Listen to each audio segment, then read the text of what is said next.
Butters and Black Soap offers high-quality, handcrafted butters, black soaps, and oils made with all-natural ingredients that improve the appearance of hair, skin, and nails.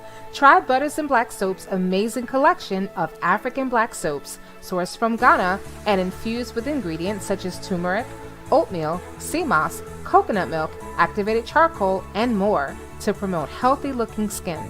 Say goodbye to dry, cracked skin with the Sea Moss Body Cream by Butters and Black Soaps. This non-greasy formula will leave your skin soft and supple. If you want to achieve a natural, healthy glow, try one of their whipped shea butters. Indulge in the luxurious feel of African black soaps and more by Butters and Black Soap. Shop now at www.butters_blacksoap.com. Use custom code WISDOM for a 15% discount. Shop now. Butters and Black Soap offers high-quality, handcrafted butters, black soaps, and oils made with all-natural ingredients that improve the appearance of hair, skin, and nails. Try Butters. Hello, Wisdom family, kings and queens. It's your girl, Wisdom's daughter, and we're about to get into some shenanigans, so I hope you are ready. But before we do, let me see who we got in the building. Let's see who was first up in the building. Shay was first up in the building. Say, hey, WD fam. Galatians 6:7 in the building. Said, why was your name mentioned in court today? Lord have mercy, Galatians. I'm about to get all up into it. But wait a minute. Why they call my name first? Why my name got to be called first? All right. We're going to get into that in just a second. Marla Not Gibbs in the building said, hey, everyone. Honeybee 61 is in the building. Kia Elder in the building. She said, hello, Wisdom's daughter and family chat. WD, I can't wait for your commentary on this one. It's a family affair. You got that right. Matter of fact, let me see them popcorn emojis and so you can let me know that you're ready for the show and the shenanigans. I am Mrs. BB in the building. Callie Bourne, Juju D, Diva Ray, Kimmy Who is in the building. Said, hey, everyone. And D, Auntie No's Kitchen got that food for the picnic. Okay, I can smell the curry goat. I can smell the peas and rice. I can smell the upside down pineapple cake, baby. Bring it all. We gonna need it. 3 minutes, inmates, peeps on you freaks. You know what? I'm telling you, 3 minutes. I'm never gonna get over that one.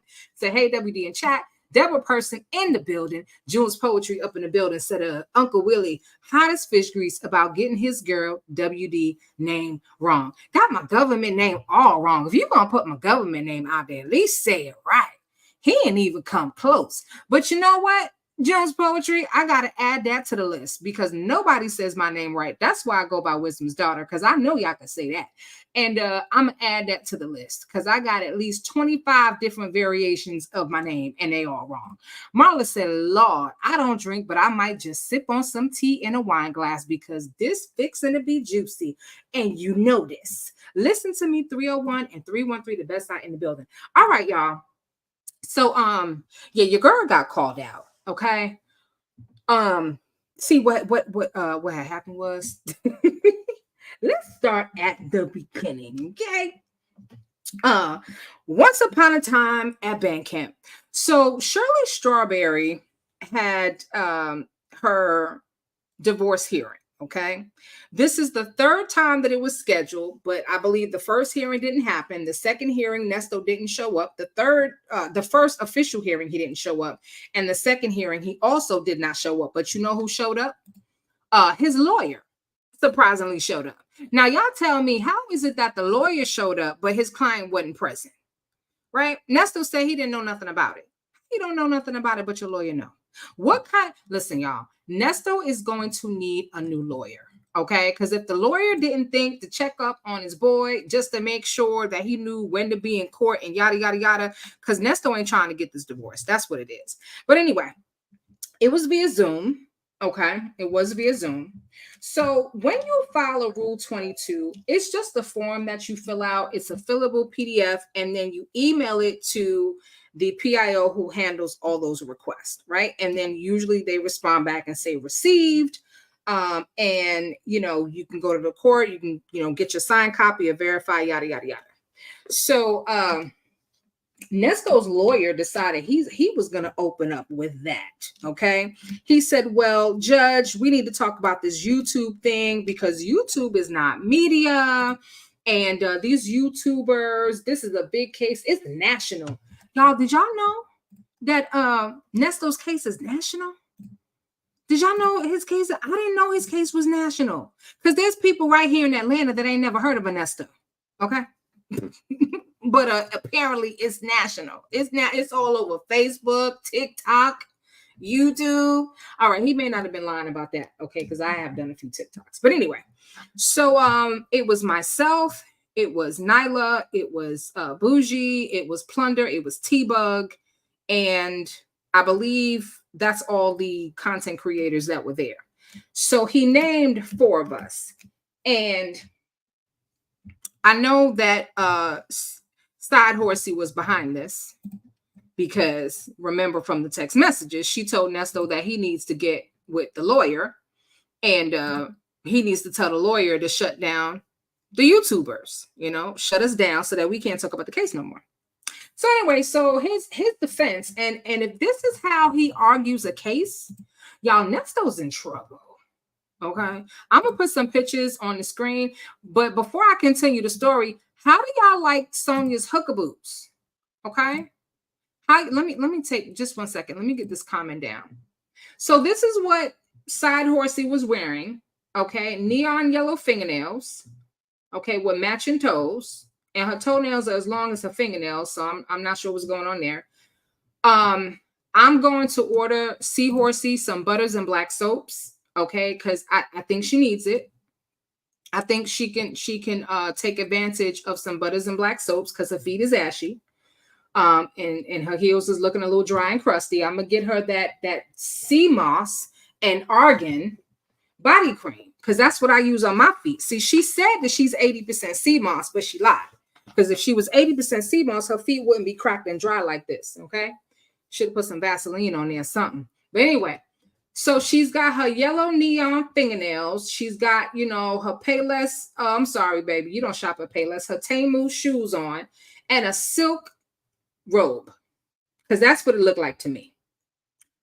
I think Horsey has been watching too much Pretty Woman. Okay.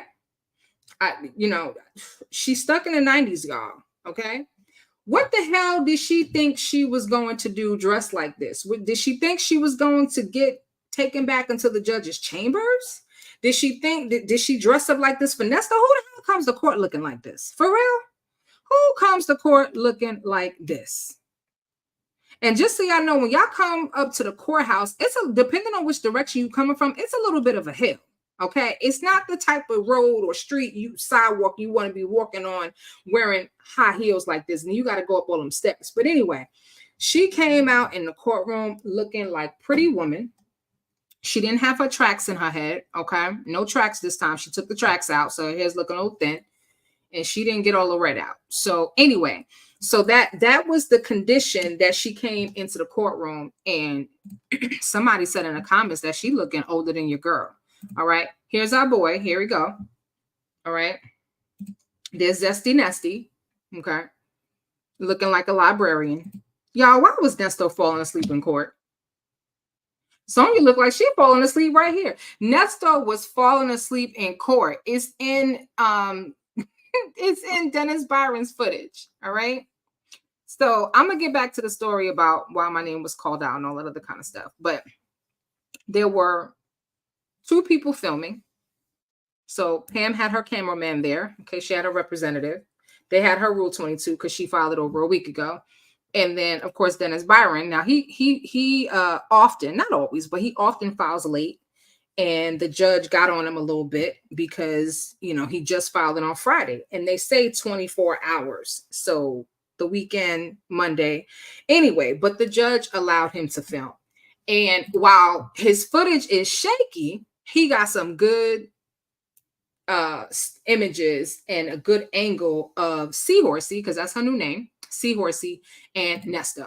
All right, baby, what do y'all think about them shoes? Yeah, so this is how she came to court. Okay, because that's what we do. That's how we come to court. All right. And so we're going to listen to it, but I'll just give you guys the background. And so Nesto's lawyer has no defense. And so he tried to distract Judge Dunaway with the fact that there were content creators who were on YouTube misrepresenting themselves as media. I cannot speak for Bougie. That's my girl. I love her. I can't speak for Bougie. Okay. I can't speak for Nyla. Okay. I can't speak for Plunder, but I would venture to say that Plunder has some type of credentials based on her LinkedIn, but I don't know. I can only speak for Wisdom's daughter. Wisdom's daughter actually has media credentials, y'all. But apparently, Nesto's lawyer don't know how to do a background check. Okay? He was able to find out where I work and what I do. That's great. But I guess he don't know how to go on YouTube. I guess he don't know how to go on YouTube, because I got plenty of videos up there with the logo from the radio station. You can clearly hear that I'm on the radio. But anyway, Kimmy, who said, I guess she wanted to make the other women in court jealous. She worked on that Tamu outfit. You know what?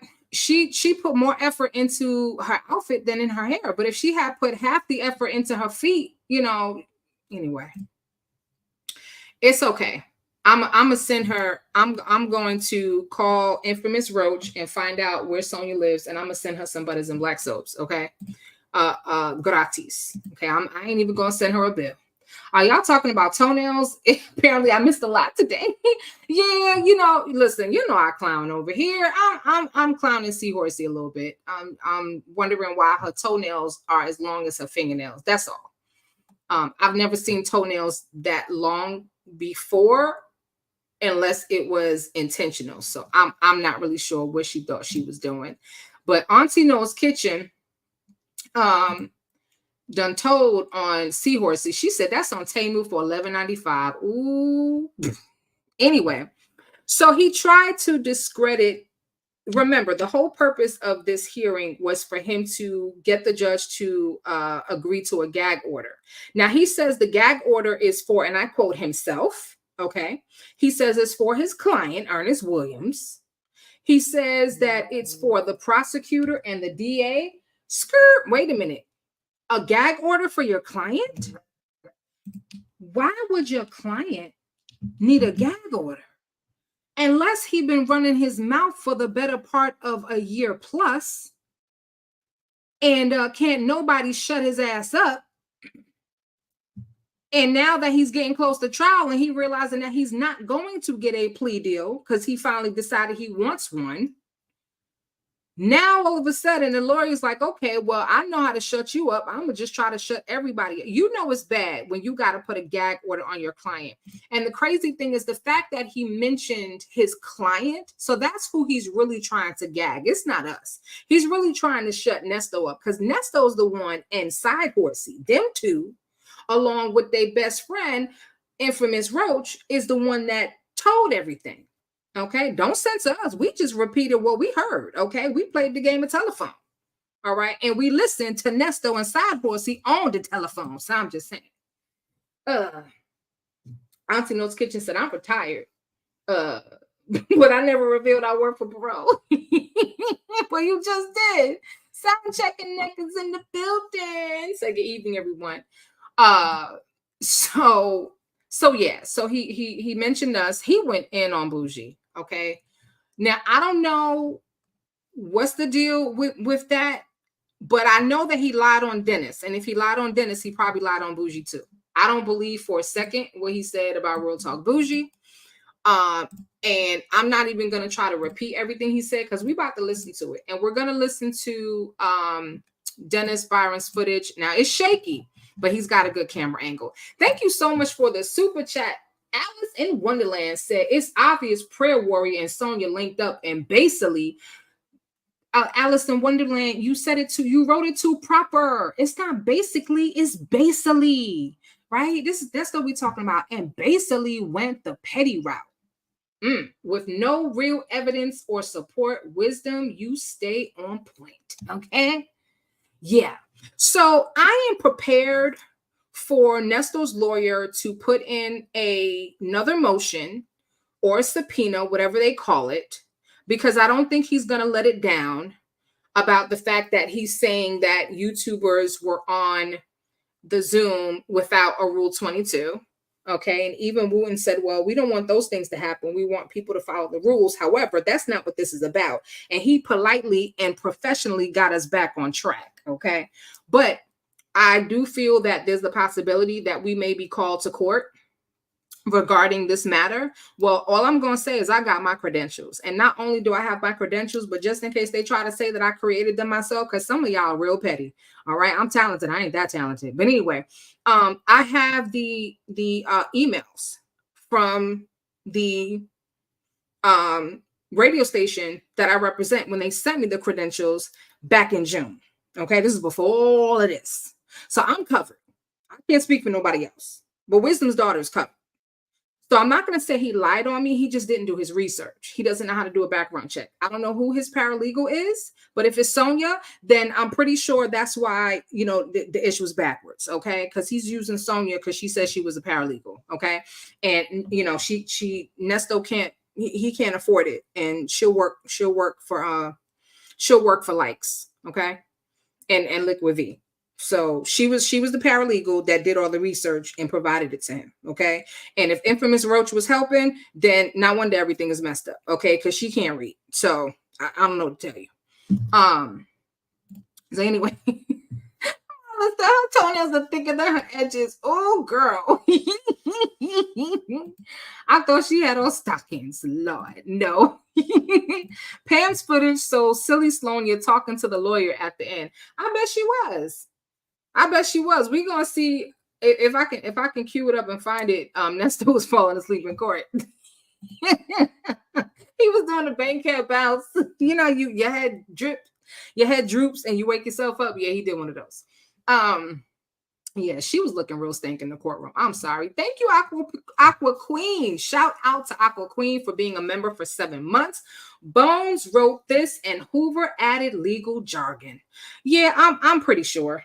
I'm pretty sure he's a public defender, at least for Nesto right now. So I don't know, but Nesto's gonna need a new lawyer because Wooten straightened his behind out. And the other lady was very articulate. She tried to come behind and come up with some excuses. We're gonna get into that in a minute because, as Wooten said, this is twofold. One issue is the fact that he's trying to say that YouTube is not media and we're not real media, even though they're using media to broadcast whatever. Social media is media, and Judge Whitaker concurred, okay? She chastised Infamous Roach publicly, even though Infamous Roach tried to say, I'm not a journalist. She said, well, you do social media content creator. Okay, so you're media, and you need to get some act right. And just to help you get some act right, I'm going to give you the guidelines, the professional etiquette guidelines for journalism for you to read before you bring your big square SpongeBob looking behind back in my courtroom. All right, there we go. I got it out. I'm being petty tonight, y'all. Sorry. Y'all pray for me. I'm being petty. DJ said he did lie. Oh, of course he lied. Talking about Dennis gave out victim, posted victim information and not just any information, but information for people to actually Google it and find it. He did nothing of the sort. Okay. But Infamous Roach did. We all know that. So I love how Dennis Byron calls it new media, and that's a great term because we're not traditional media, but we are still media. Onisha said, didn't he want to be famous? Damn, Nesto, don't hide now. It's civil. I can't with you. I can't with you. Hold on one second. I'll get all type of messages, and I need to let me just do a check real quick and make sure it's not important. My pappy is in the hospital, y'all. So y'all say a prayer for my pappy. He has been going through it these last 2 weeks, and he's okay. He's going to be okay, but it's starting to wear on him because it's been one thing after another.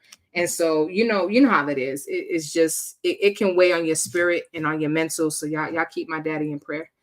My pappy. That's my stepdad, but ain't no step in it. He's been in my life since I was a teenager, and my biological father has passed. So that's pappy. That's Pop. So Pop, shout out to you. He's probably sleeping by now, but he'll be on the replay at some point. Anyway, so he lied on Bougie, okay, talking about she got a hold of some information from a private meeting that she and they're trying to figure out how she got it, and she plays something with Joe and yada yada yada. Then he's trying to say that jail calls were illegally obtained, and there's a leak, or they don't call it a leak. There's a mole, so to speak, at Cobb County and at Fulton County. I mean, the lawyer was pulling out all the stops. So here's the deal, 3 minutes. Anybody can attend the hearing and sit there, right? But if you want to record, if you want to take pictures, if you want to record video, audio, take pictures via camera, cell phone, laptop, or any other pen, any other type of recording device, you need a Rule 22. Okay. Now with the Zoom hearing, it's a little bit different. I believe you can attend the Zoom hearing without a Rule 22, but if you are going to screen record and share footage and this, that, and the other, you're supposed to have a Rule 22. If you have a Rule 22 filed, at least that's something, but there needs to be a Rule 22. Wisdom's daughter, some don't know that you have a real job. Kia, baby, they know now. because Hoover done tell everybody. When I tell you guys that I have a full-time job, okay, and I've talked about some of the work that I do, but I never actually told you like my title and whatnot, and what department or what yada yada yada and where I work. But yes, I have a very demanding full-time job. So sometimes when I go MIA for a couple of days, it's because your girl is tired. Okay, I get tired. So yeah, I do have a full-time job, and I do this. It's supposed to be part-time, but it feels like it's full-time. All right. Crackers, Raggers, Bones. Oh my God. It's the Crackers, Raggers, Bones. It's the Crackers, Raggers, Bones. Girl, listen. I'll be singing Crackers, Raggers, Bones in my sleep, baby. She said Crackers, Raggers, Bones is his paralegal. Listen, I can't with y'all tonight. Beverly said, WD, don't worry about a thing. Sis, I appreciate you, Queen. I ain't worried. I'm not worried. One thing about me, I stay with receipts, and that's part of what I do in my day job is I have to document. So I keep receipts. All right. I got text messages going back 15 years ago. I keeps everything because you never know. And so anyway, yeah, baby, like a real job. And you know what it is? It's not just a job. That's my career, right? The field that I work in, I've been in this field for over 10 years. So it's not just a job. It's a career. Thank you very much, Mr. Hoover. Okay. I have a whole career. Let me tell you real quick the difference between a job and a career. Okay. You can lose your job. You can never lose your career, right? Because I can stop working for a company voluntarily or involuntarily and take those skills right on to somebody else and probably get paid more. I'm just saying that's the difference between a job and a career. You don't get fired from a career, you get fired from a job. Anyway, why is he wasting time on this mess? Nesto should be concerned because this lawyer is terrible. He was. Wooten came out with the facts, the receipts. All right, on that note, let me give you what y'all came for. I'm going to get to the rest of y'all comments in a minute. All right. Make sure you guys hit the like button for me. We done already got started with the shenanigans, but just in case so y'all don't forget, hit the like button. And You do have to be subscribed to the channel in order to participate in the live chat. And I have it set on 10 minutes purposely because sometimes we get trolls up in here. Okay. Ross, stop hitting stilettos. You know what? Shame on her. Shirley was probably cracking up at this Temu puppet. Lord have mercy. Sonia, I want to know, okay.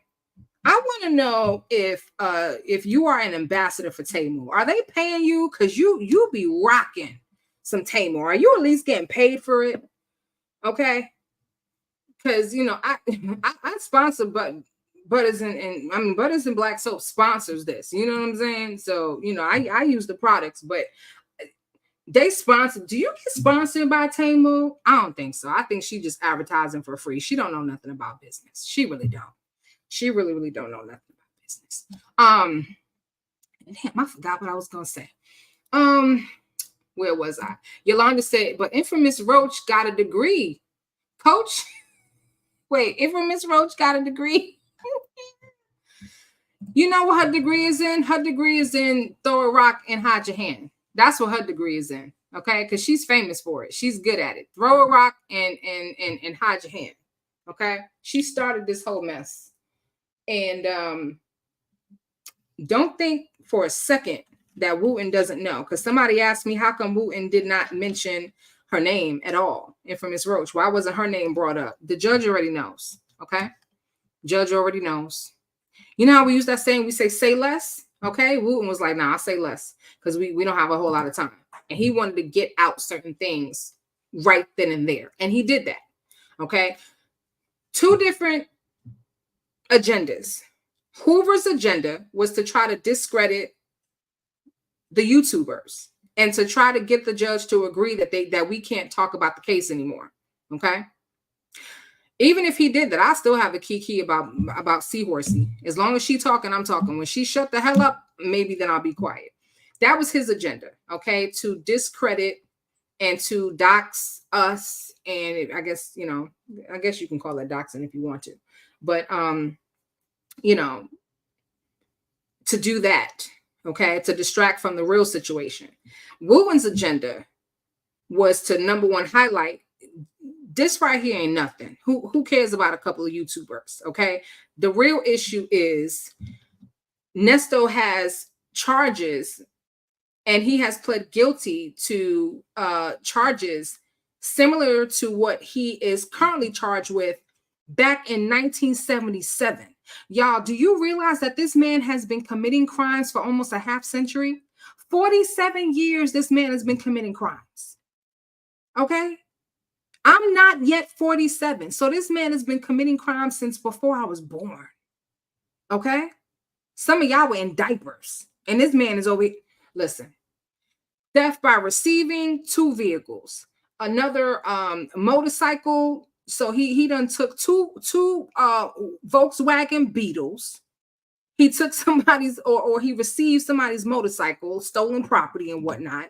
Okay, he received 2 stolen vehicles on the same day. And what Wooten was saying is that if you exclude, okay, the years that he was in jail, take that off the table and look at his timeline. The law says that if you commit crimes in 1,430 days or less, so 4 years or less, is considered a consecutive thing. It's like a ring, right? And so in Nesto's case, outside of the time that he was in jail, basically Wooten is saying that besides the time that he was locked up, and that's the only thing that kept him from committing crimes because he was locked up, he has been committing crimes consistently since 1977, every 4 years or less. Because when they did his RICO indictment, they started the charges at 2009. Then they started mentioning about some crimes that he did in 1998, but he has crimes going back to 1977. So Wooten is trying to get the judge to agree to allow them to permit that into evidence. They want to be able to permit that into evidence. Those charges are not part of the RICO, but they want to be able to use that in the case to say, well, look here. This really is a RICO, and he's been doing these kind of crimes, this organized, consistent crime since the 70s, y'all. Nesto, somebody need to whoop your behind good. Okay? They need to whoop you to the white meat show. That's a damn shame. A half a century committing crimes. All right, let's get into this video, and then I will get to some more of your comments. I know where I left off. All right. So like I said, the video is a little shaky, okay? But I want to use Dennis Byron's footage because it gives the angle that I want of Nesto and Sonia. That's all. As we know, Pam's videographer is very professional, and he has excellent footage, excellent sound. All right, let's see how I can do this here. How does that look? Okay. And I'm going to try to turn the volume all the way up because for some reason the volume was very low. All right, y'all, here we go. The media later on about literally going into detail about the case and what's going on. So much so that before I can file any other motions, I want your direction on how we're going to go forward. Because even the motions that we file now, by the time I file them at say 4 o'clock on a Friday, before I get home, which is 20 minutes away, they're already talking about it on social media. So this will reflect how I need to file motions moving forward and what information or what steps we need to take to protect Mr. Williams moving forward. So it has nothing to do with preventing the state, their witnesses, or law enforcement from continuing to gather information in a case. We actually want them to do that because we're doing the same. What it prevents is from, again, myself, the district attorney's office, Mr. Williams, law enforcement involved in the case, or witnesses involved in the case, speaking to the media about the ongoing investigation, what's happening, who's what, and information like that. And just to give you an idea, Your Honor, the reason I had to inquire into the Rule 22, because Mr. Williams recently had a divorce proceeding that was done on Zoom. And it was my understanding that that was the second proceeding that happened, the second proceeding they held. The first one, I believe there was an issue with getting Mr. Williams served. The second time, he got served, but the Cobb County Jail wouldn't present him so they could actually go through the hearing. So I had to step in with the court to help that move forward to the next hearing where he should have stepped in and got his client to the hearing so Shirley can get this damn divorce. That's what he should have did. Okay. Talking about the court, Cobb County didn't do this, so he had to step in. No, no, I'm not buying that. I'm not buying that at all. I think the lawyer assumed that Nesto knew and that he was going to be there and he didn't check up. That's what happened. Hopefully it can get finalized. I bring this up, Your Honor, because there were 1, 2, 3, 4, and I will put them on the record. There were 4 people that misled the court during that hearing. This man said, hopefully. What do you mean, hopefully? Shirley wants a divorce. She is tired of the jail stuff. What is hopefully? So basically, Nesto's gonna just keep not showing up to try to like prolong it. Is that what his lawyer is saying? Because his lawyer just said, hopefully we can get that wrapped up. What the hell you mean, hopefully? I hope the next judge that handles her hearing, because every hearing it's been a different judge. I hope the next judge is listening to this on some hopefully, because Nesto and his lawyer are playing games. Anyway, here's the part where they're gonna dox everybody. Told the court that they were part of the media, and none of them were. Furthermore, my investigator and I took a look at Odyssey, took a look at their background to figure out who they really are, and none of them filed a Rule 22. But then when they were in court, they specifically told the judge that all of them were media. So the first person goes by Wisdom's daughter. Her real name is, I'm going to butcher this, Keisha Turner, Kyesha Turner. From what we found out, she is not part of the media. She works in the emergency management at Emory Hospital.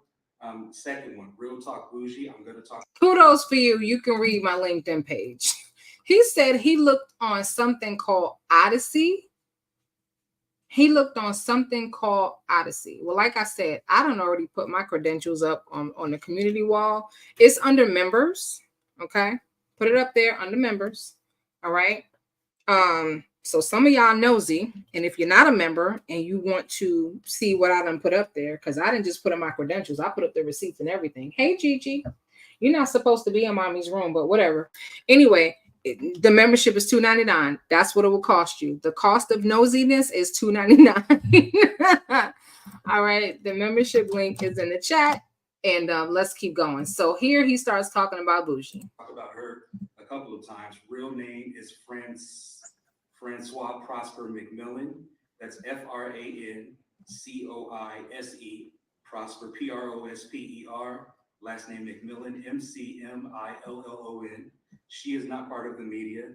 Actually, when we found out more information about her, she's a senior talent acquisition consultant.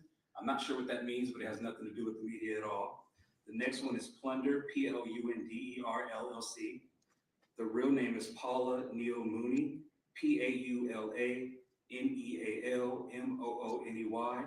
Miss Mooney said improperly that she was part of the media, and she's actually a video creator with LinkedIn. The final one is, the name is Girl Lala, GirlLala. Her real name is Nyla Iman Ahmad, NYLAHILANAHMAD. And she's not part of the media as well. She's part of her professional just as performing arts.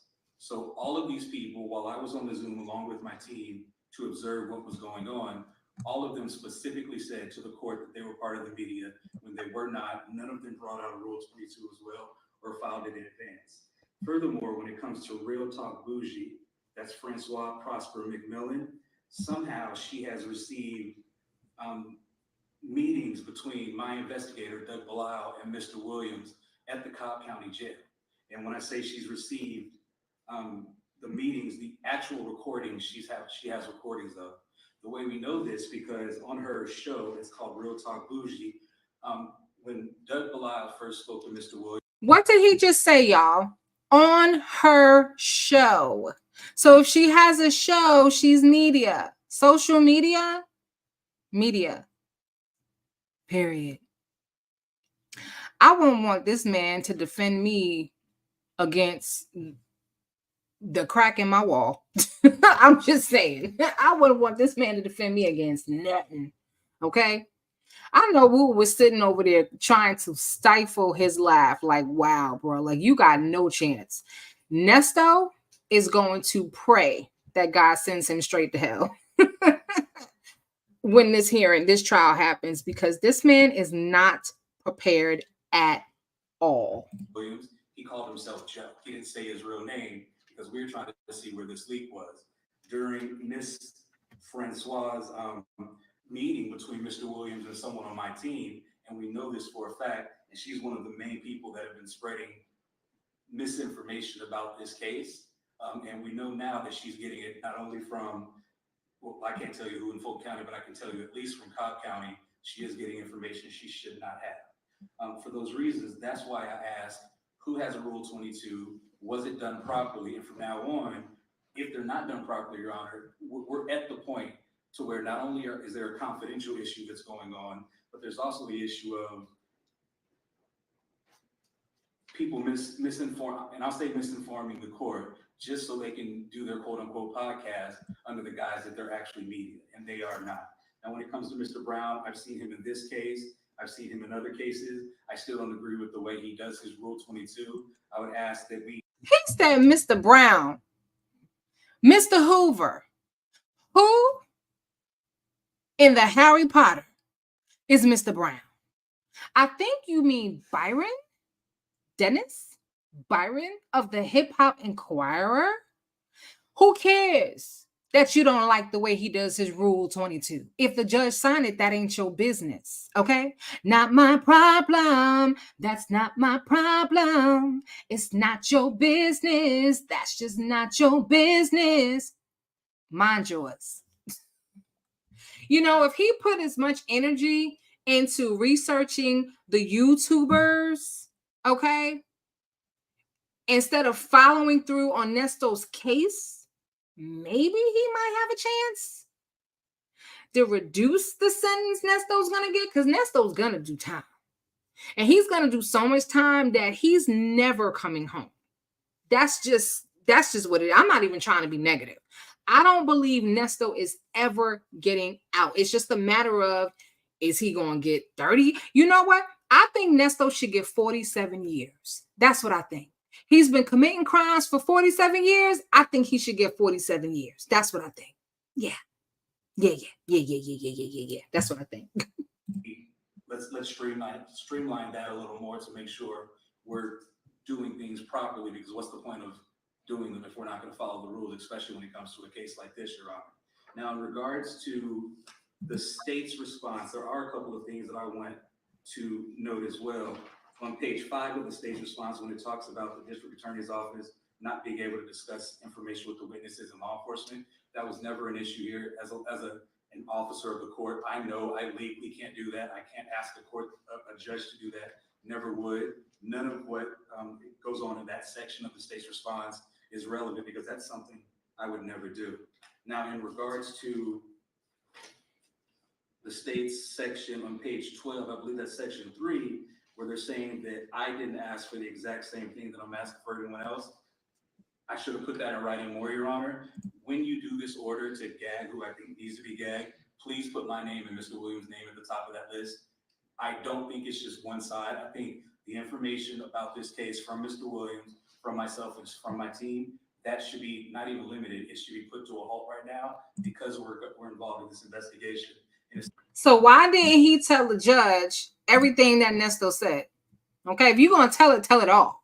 Okay, Nesto, the truth shall set you free. Okay, Mr. Hoover should have set Nesto free and told the whole court who he was talking to and what he was saying and what he was doing.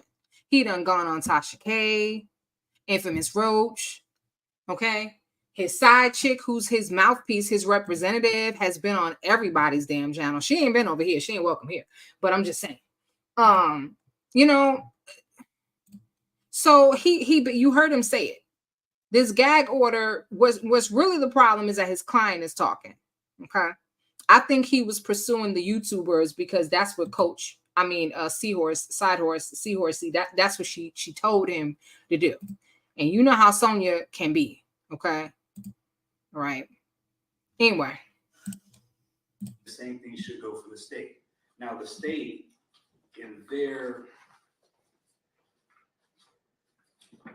I keep jumping around, I apologize. He keeps jumping around. Get it together. Leo Lady, no, there is no gag order. The judge said that what he will do going forward is he's not going to approve any Rule 22s that are submitted less than 48 hours prior, because he needs time to look at it and figure out who's who, what's what, and what he wants to do. A judge does have a right to deny your Rule 22, but typically they will call you in and they'll let you know that's being denied and why.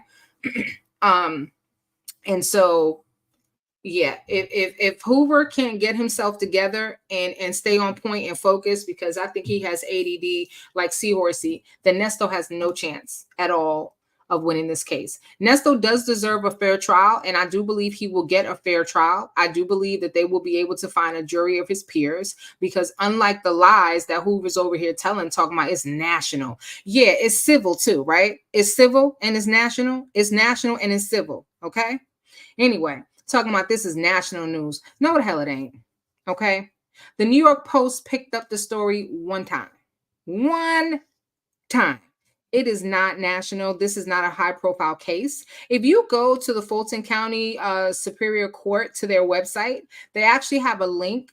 It's not even a link. Right on the homepage, they have a list of all the high profile cases. They list the YSL case, among others. They list Donald Trump's case and a few other cases that I've never heard of. And those are the cases that they deem to be high profile.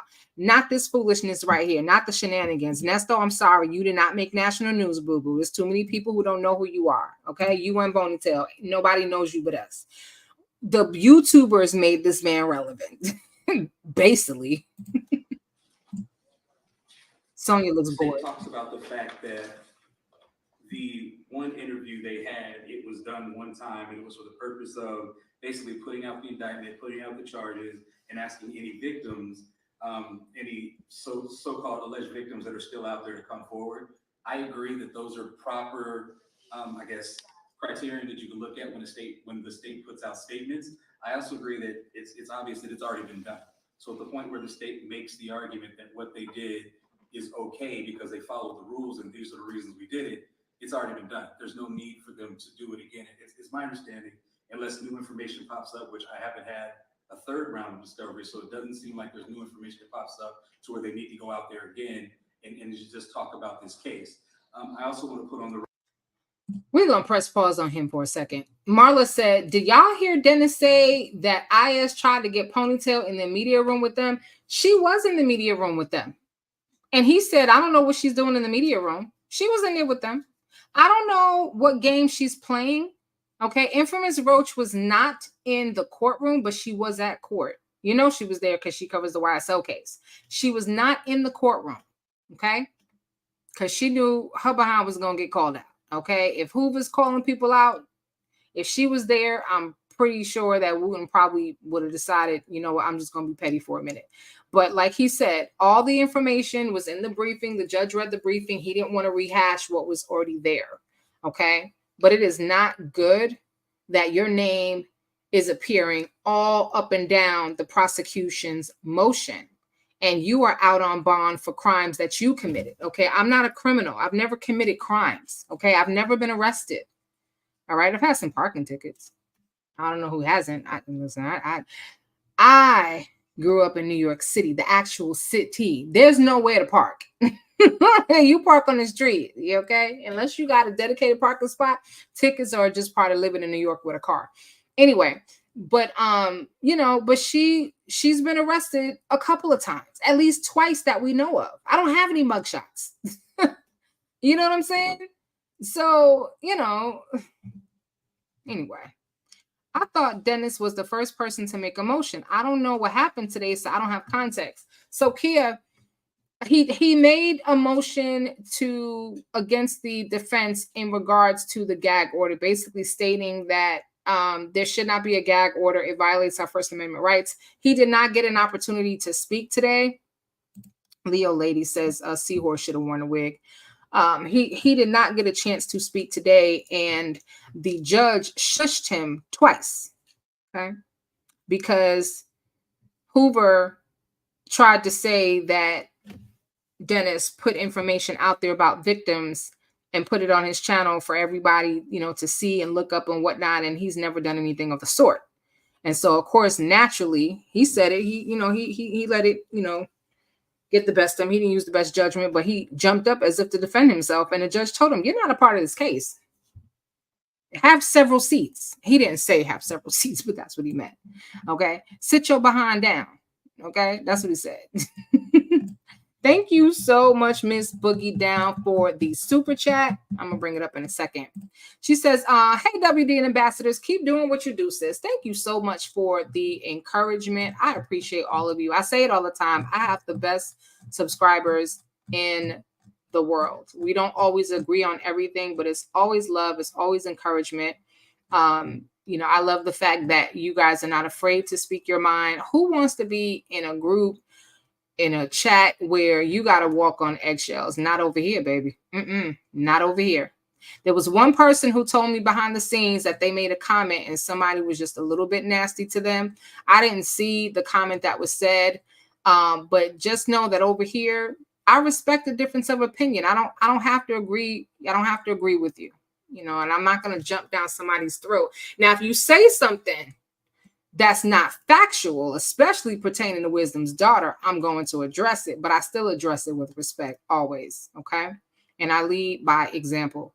Why is he wasting time on this mess? Nesto should be concerned because this lawyer is terrible. He doggone sure is, okay? Nesto was not enough. Like, Lord, I just dream of a bond. Nesto, I don't know when the next shooting stars are going to appear in the sky, but your lawyer has no chance against Woo 10. Okay, because Wooten was on 10 today. He was on 10. Somebody says side hand stilettos from Tamu. Lord have mercy. How did she ride that scooter to court in those stilettos? Y'all bad. See, side horsey, it's not just me. Okay, it ain't just me clowning. The controls are on the handlebars. You know what? I can't. Aqua Queen said he didn't mention Sylvia because his dumb client had dealings with her visiting. Exactly. You know, and you think the judge didn't see that? That judge is not stupid. Okay, he didn't say too much.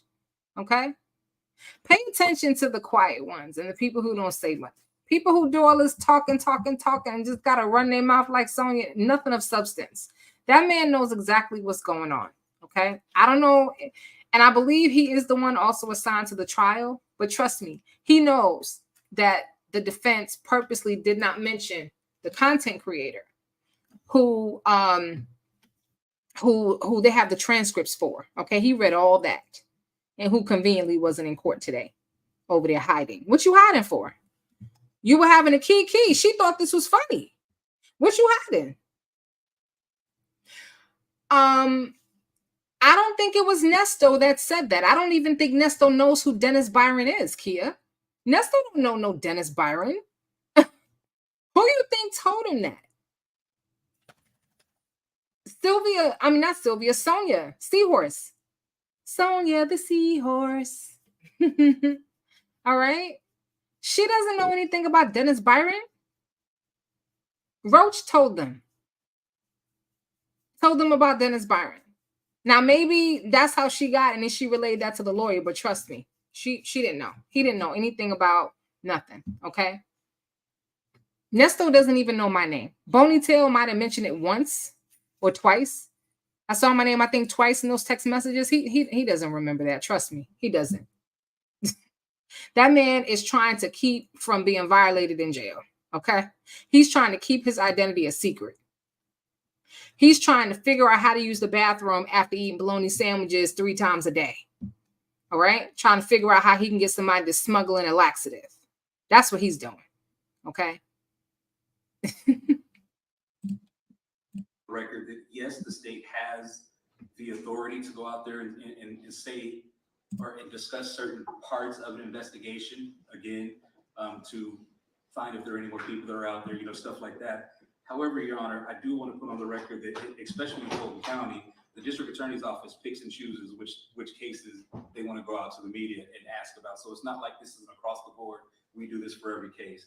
I have a multitude of cases in this county, and they've only done it for about 3 of them. And those 3 of them are similarly situated to Mr. Williams. That it's a big name. There's a lot of people going on. Let's get our name out there. Let's get our face out there and say District Attorney's Office of Fulton County. So at the point where this isn't an across the board thing, I believe, yes, they have a right to do it. They've already done it. The reasons they're allowed to do it have already been served. That information is already out there. So unless I'm about to get another dunk of discovery, I believe the state at this point should be at least limited in what they are able to, I want to say 100% gag just like us, but at least limited in what else they're going to say about Mr. Williams' case. Now, in regards to the state did bring up the Nebraska criteria, and I just want to touch on that briefly. That is on page 7. At the bottom of page 7, it says, in reaching this conclusion, the court held 3 factors that must be considered. Wait a minute, name change is acting up, y'all. Wide back, side hen, and silverback.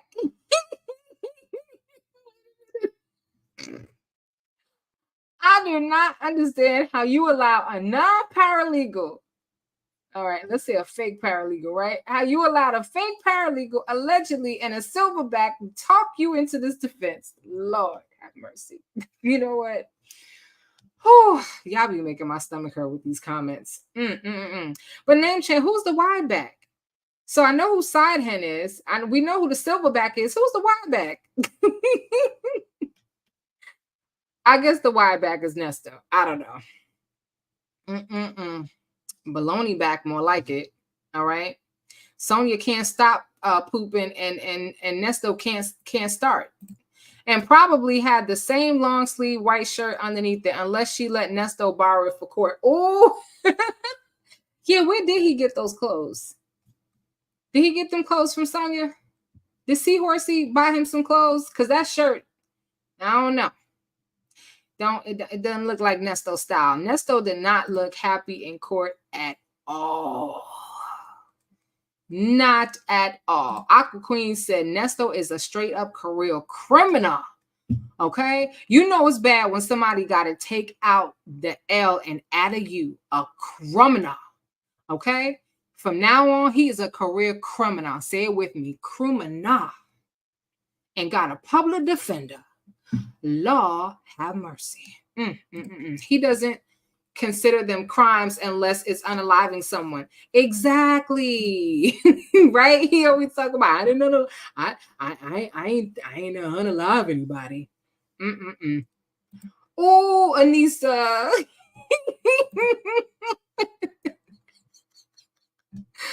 Anissa, really? She said, why do Sonya remind me of Yzma from the Empress New Groove? And you know what, y'all? Look, I still watch cartoons, so I actually know what the Empress New Groove is. But yes, Eartha Kitt plays Yzma, the evil queen. And listen, let me. You know what? See, now you're gonna make me look it up. Why you do this? Why y'all be doing this to me? Hold on 1 second. Yzma, the Empress New Groove. Because you're right. You show is right. You show is right. I can't with y'all. She said Sonya look like. Oh, wait.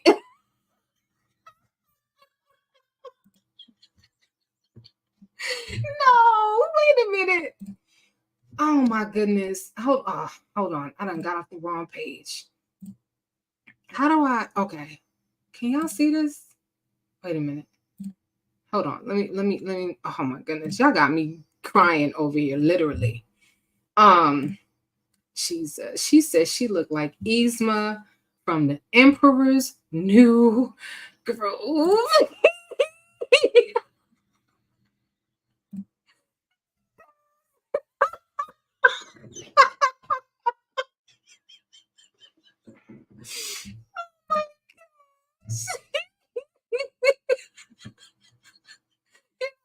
Messing with y'all today. I'm not messing with y'all today. Oh my God.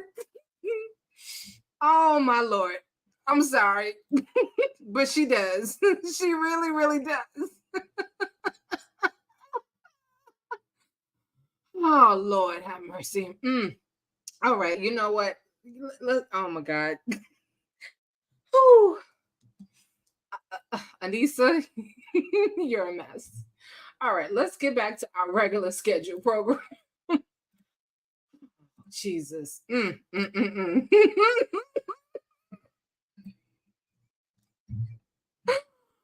my God. I'm sorry, y'all. Give me a second. Put her on a scooter with some caution. Put her on a scooter with some caution yellow nails, and they are twins. Wait a minute, I'm gonna put it back. Wait. Y'all, someone's gonna kill me for this.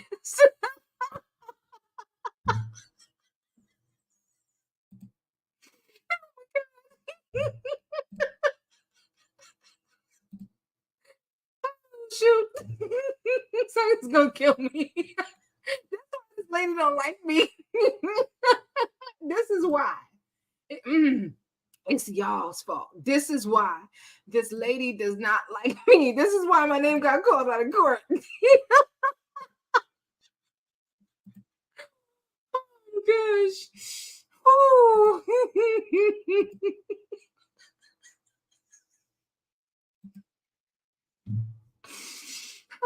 Okay. Okay. I'm back. Oh crap. Jesus. All right.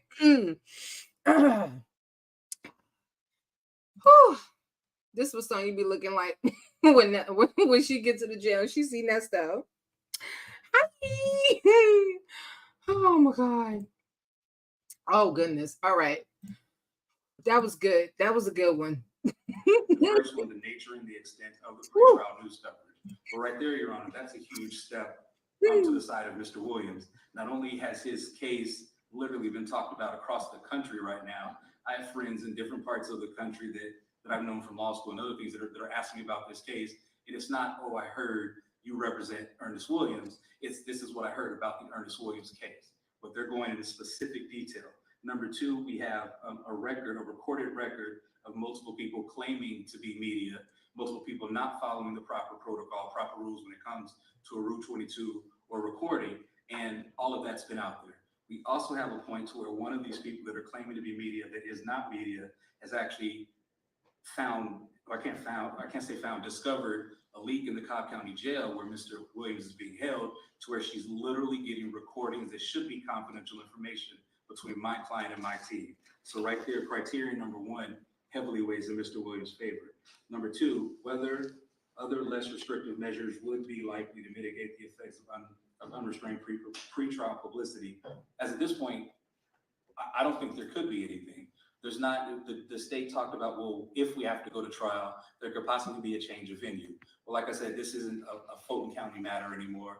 This isn't even a Georgia matter anymore. This has literally gone nationwide. Number two, sequestering a jury. We're at the point to where being able to actually pick a jury is the issue, not whether or not we have to sequester, because information has already come out. And I forgot to mention, Your Honor, and I'll have to ask my investigator, one of these so-called media platforms even leaked information for about some of the witnesses, not just the witness's name. Oh, that's a fact. That's the same one that your client been having prayer and Bible study with every doggone week at the jail. The same one whose platform he went on and ran his damn mouth. See, if you're going to tell it all. Tell the truth, okay? Why is he trying to make it seem like it's the content creators doing stuff? No, it was your client. Your client. Actual information to where you can go online and find out who the witness is, where they are, and so forth, which is another issue. So now it's not only unfair to Mr. Williams, but it's unfair to any witnesses that pops up later on, because the media has already shown that they're going to pretty much show and do whatever they want. So I believe number two heavily weighs in Mr. Williams' favor as well. And finally, number three, how effectively a gag order would prevent any threat and danger. I don't think there's anything that the state can come up with now that can say, we guarantee that none of this information is going, or none of these problems are going to happen moving forward if you do this, that, or the third. Hoover needs to stop. He can't even guarantee that his client, okay, will be quiet, okay? Because this one over here, she loves to run her doggone mouth. Hold on 1 second. My phone is pinging and dinging and just doing all types of stuff. Let me just turn everything all the way down. Anyway, he can't even stop his client from running his mouth, okay? So I'm just saying, yeah. This is what my face looked like when I heard my name called. That's what it looked like. Anyway. They can't say, here's a complete stop, but don't gag us, let us do something else. And I can tell you this, that, and the third. What I'm saying is, there she goes. Your Honor. Wait a minute. What her yellow toes? And I can tell you this, that, and the third. What I'm Dennis is shaky hand. saying is, her toes look like she dipped them in butter. That's what it looked like. Her toes look like she painted them with butter. Your Honor, the three criteria, the three factors used from Nebraska that the state talks about, I think they heavily weigh in Mr. Williams' favor. All right, I'm gonna fast forward this a little bit to the part where Wooten comes up, okay? Because Wooten set this man straight. We're not gonna listen to all this. I just want to hear the part where Wooten gets up and says what he needs to say. But then this issue of the people not following Rule 22 requirements, leaks at the Cobb County Jail, I see that as a very different issue. And I think we agree that should not be happening. People should be required to follow Rule 22. And if there's attorney-client privilege communications coming out of the Cobb County Jail, we absolutely need to do something about that. I agree with that unequivocally. However, beyond that, I think that the request cannot be granted, whether it's gagging the state, whether it's gagging witnesses, certainly as it relates to gagging the media. We refer to some very strong language in our response to this motion, Judge. And I would remind the court that the Georgia Supreme Court described a gag order or an unconstitutional prior restraint on free speech as the most serious and least tolerable infringement on First Amendment rights. That's WXIA-TV versus State of Georgia, 303 Georgia, 428 at 434, 2018 case. And the reason why we rely so heavily on the language in WXIA-TV is because that was the case, as we referenced, which, if you want to talk about pretrial publicity between that case versus this case, it is night and day. That's, NBC News, Dateline News, 48 Hours, etc. In that case, In this case, we're talking about some people on YouTube. Dramatically different sizes of viewership, audience. We're not even in the same ballpark. And the gag order that was issued in that case, that was limited to fewer people, it explicitly excluded the press. It explicitly said that anything that the rules of professional conduct authorized could be talked about. I mean, it was way whittled down. And the Supreme Court still said, no, absolutely not. It's not constitutional. They didn't establish what the standard is for a gag order, but what they did establish is that there has to be some evidence in the record. And all we're hearing today is argument. There's literally no evidence before the court. And at a minimum, so basically, Wooten is just arguing against the fact that it's non-constitutional. The defense is trying to say that this is a big case, and he's like, no, because when it was the WKIA versus, I believe it's versus Georgia, NBC was involved. All these other news outlets were involved, and he's basically saying you're talking about a handful of YouTubers, and their audience is much smaller, and it is. It's much smaller. Excuse me, hold on a second. It's much smaller, and so if they denied the gag order in that case and allowed the media, why wouldn't we do so in this case? So basically, he shut this dude down. Then he's like, all right. And on that note, I want to talk about, Mr. Williams' situation. Now, I don't know what Dennis was doing, because I see, how are you recording the back of your jacket? I don't understand what happened here, but I'm just going to skip over that. And we're going to get right into what he was telling the court about wanting to include these other charges.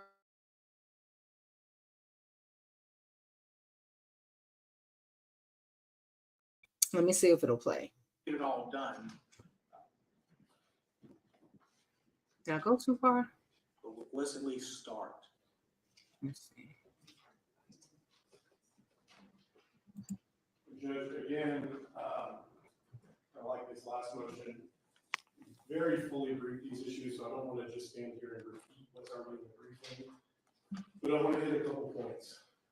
So essentially what we're asking to have essentially pre-admitted into evidence is 7 sets of prior felony convictions that the defendant has. The first is in Fulton County case number Z-04277.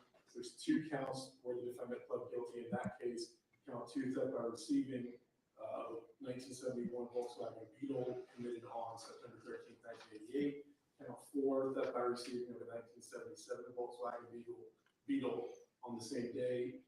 Also, the DeKalb County case number 89 CR 4379, count 1, theft by taking of a Honda motorcycle. I won't read all the dates; those are in the motion, but just getting through them all. Cobb County case, there's a theft by taking, an armed robbery, theft by receiving, and obstruction of a law enforcement officer. Gwinnett County case from 1991, a theft by receiving and a theft by taking, also vehicles. So let me correct something that I said earlier, because I said Nesto's been committing crimes since 1977. He took a 1977 vehicle. I believe that first crime was 1989. So my apologies, y'all, because if I say one thing wrong, oh gosh, I'm gonna tear my head off. But still, even if the first crime he committed was 1988 or 1989, you're still talking about almost 40 years of him committing crimes. What I want to know is, Seahorsey is in the courtroom listening to all of this, crime after crime after crime after crime, and the only time Nesto wasn't committing crimes is when he was locked up in jail. Now I want to hear Seahorsey say that this is a load of crap. Now I want to hear her come up with a defense as to why this is not true, because the evidence is there. Okay, she's going to defend that man until she takes her dying breath. Okay. Me too, Aqua Queen. Anyone think Nesto family gonna do character statements for him? No. Matter of fact, I should do a poll. Let's poll that, okay? I think that's a great poll. Will any of Nesto's family do a character? Would you call that a character? Do a character statement for him? That's a good question. So we're going to start a poll. I don't think so. I think the answer is no. Yeah, She's going to defend this man until the day is long. Name Change said, Boneytail did raise and push the issue. That counsel graduated from law school, so we all expected more of a defense. But I don't know how long he's been practicing. That's the thing. He may not have that much experience. Pepperoni said, I'm glad Wooten put transcripts of Nesto in his answers so the judge could read them. I'm going to tell you why I don't believe that why I believe he made the decision not to talk about infamous Sylvia and all that stuff in the court, even though it's in the briefing, because that would give Hoover an opportunity to say, see, this is why we need to gag everybody. Because at the end of the day, even though what infamous Roach did was wrong, even though we know, and I've been saying it from the beginning, I've been calling her out from the beginning, going to pray for him. And the lawyer basically said, ultimately, in the answer or in the briefing, the same thing. She's going under the guise of prayer and Bible study, but what she's really doing is having all types of conversations about this case. And so I've been calling that out since she started doing it. You know, you are going to the jail. Sorry, y'all, hold on a second. You're going to the jail to quote unquote pray for this man, but most of the time she'd be there 15, 20 minutes before she said any prayer at all. Totally forgot about the scriptures and everything until Nesto reminded her. So that made it very clear what her real motive was.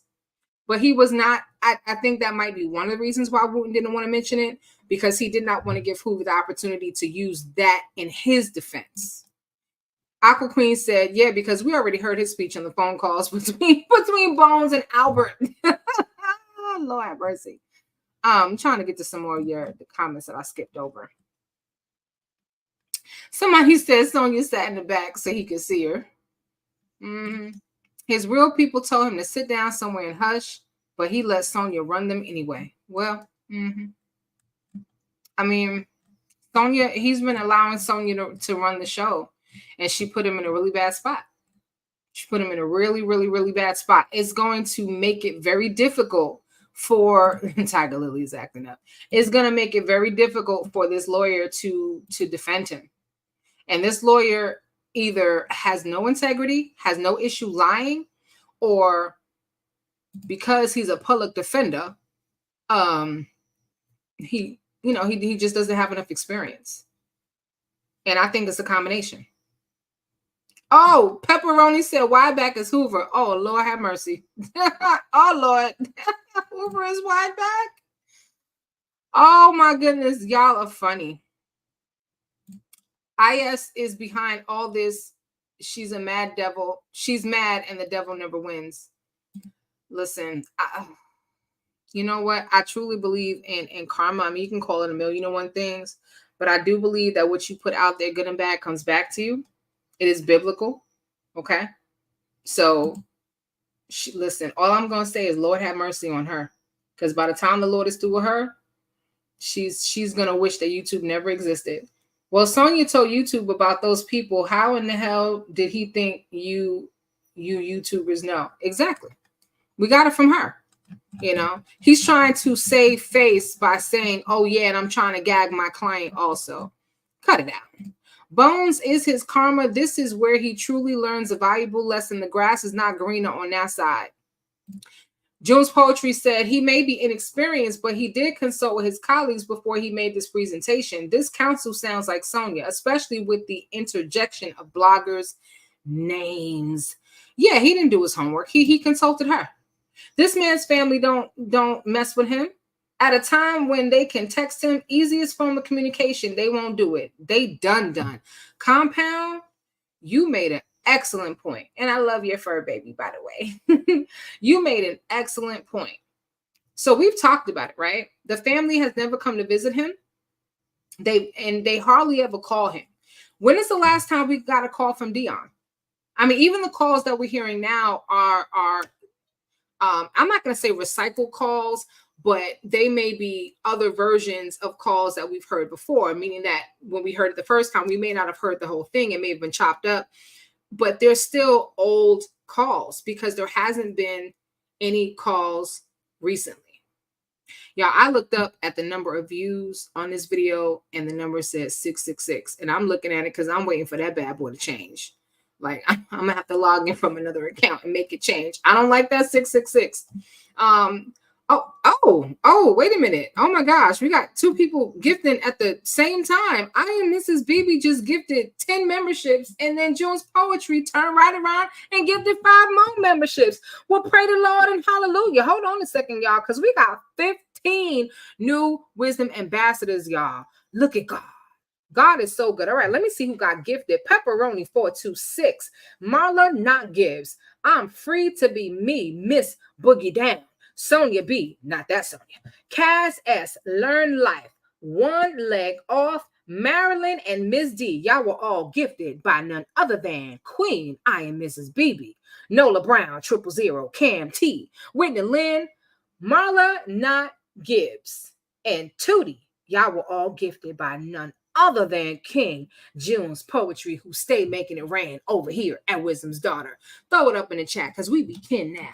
Welcome, new kin folk. Make our new wisdom ambassadors feel welcome. They are officially inducted into the family.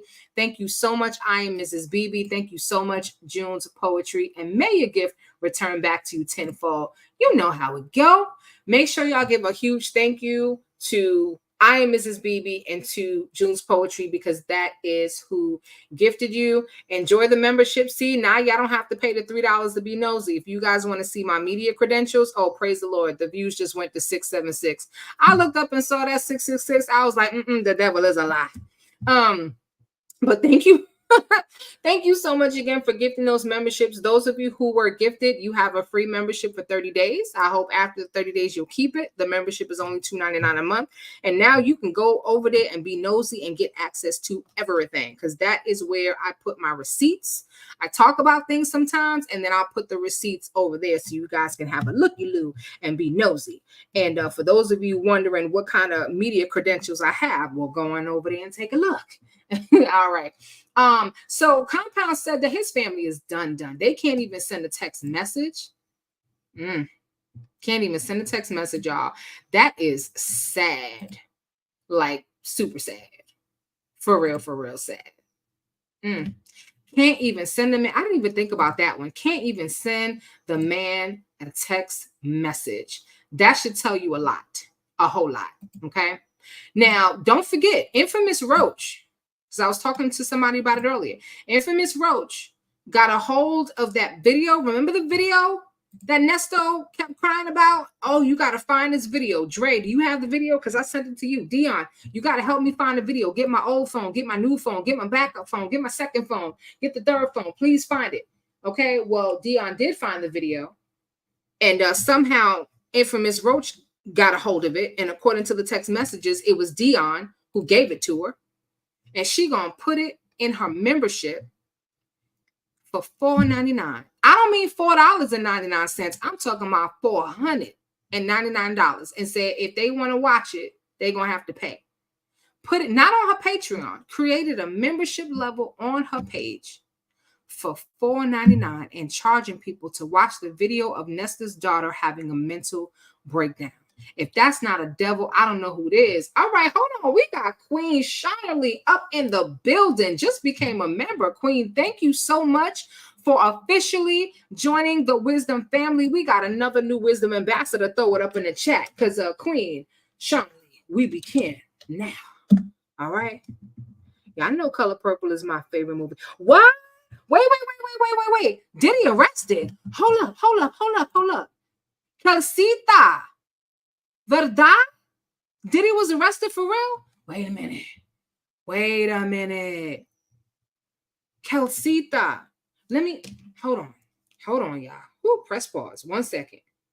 Was Diddy arrested?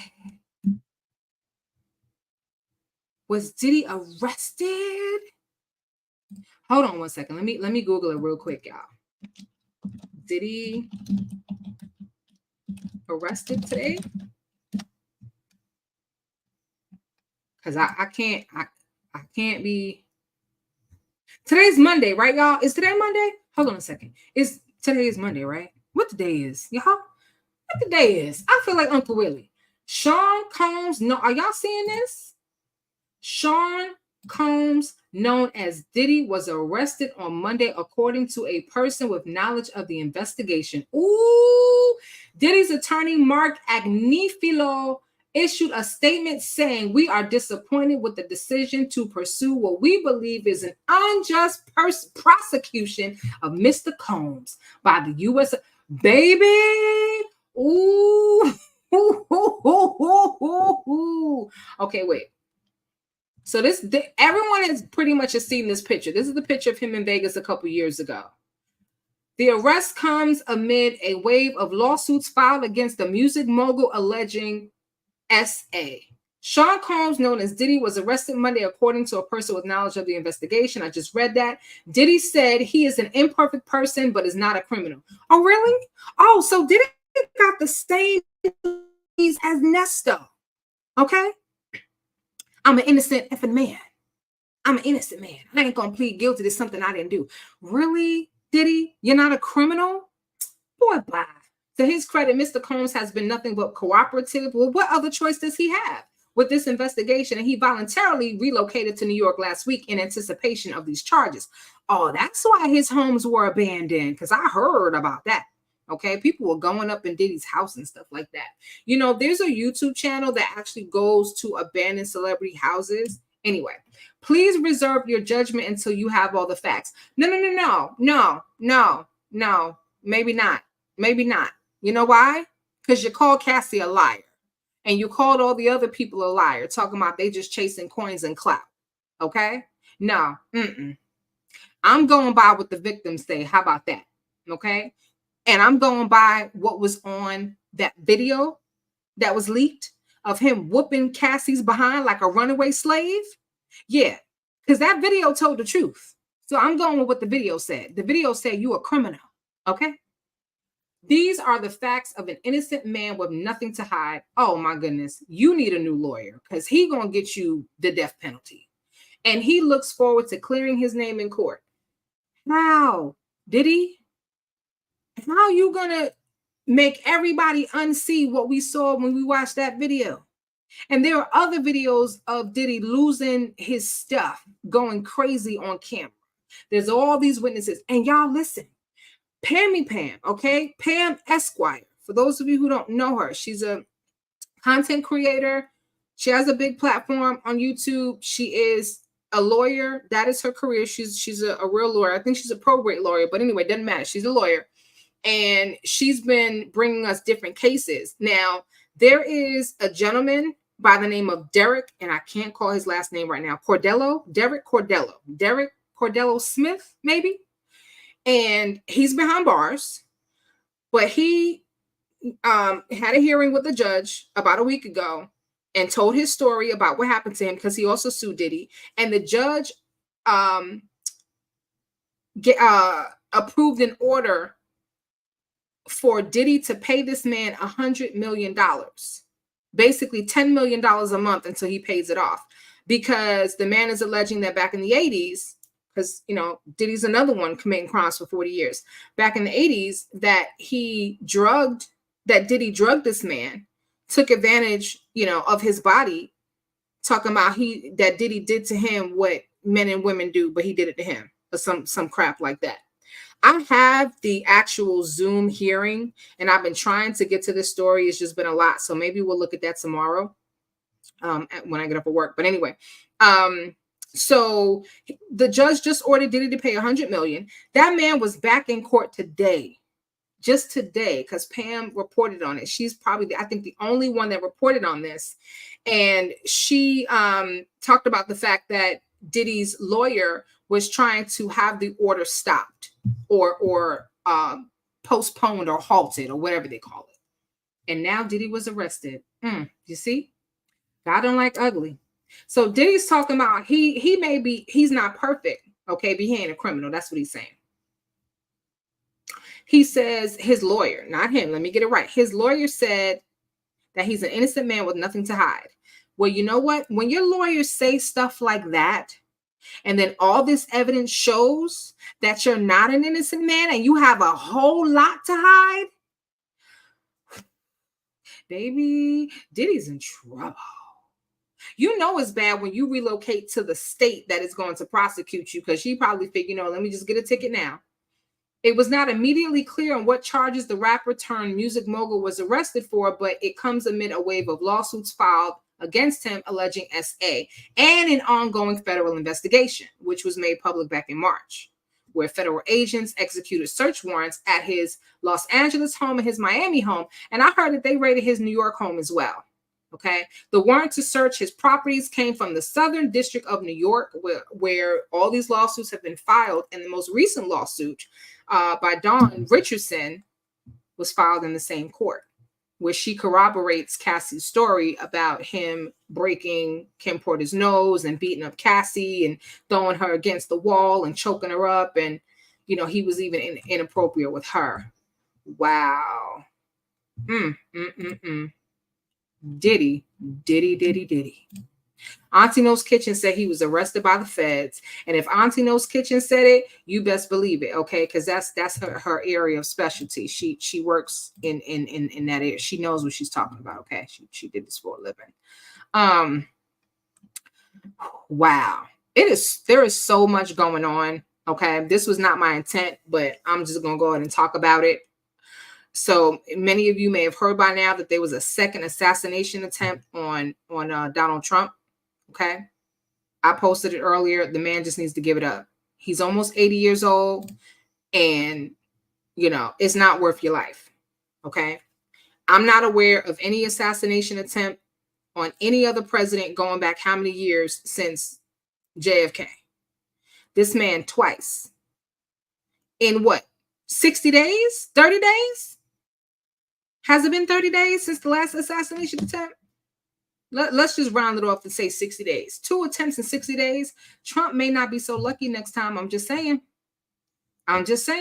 Apparently it's not his time, but he may not be so lucky. He might just want to give it up.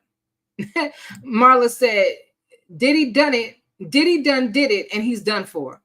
Listen, say that 5 times real fast. Diddy done did it, and he's done for. Diddy done did it, he's done for. Diddy done did it, he's done for. Diddy done did it, he's done for. Diddy done did it, he's done for. Oh, I did it. Okay, cool.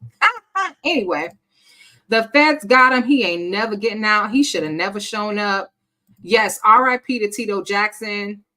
Pecan Tan said it's all over the news channels right now. So much going on.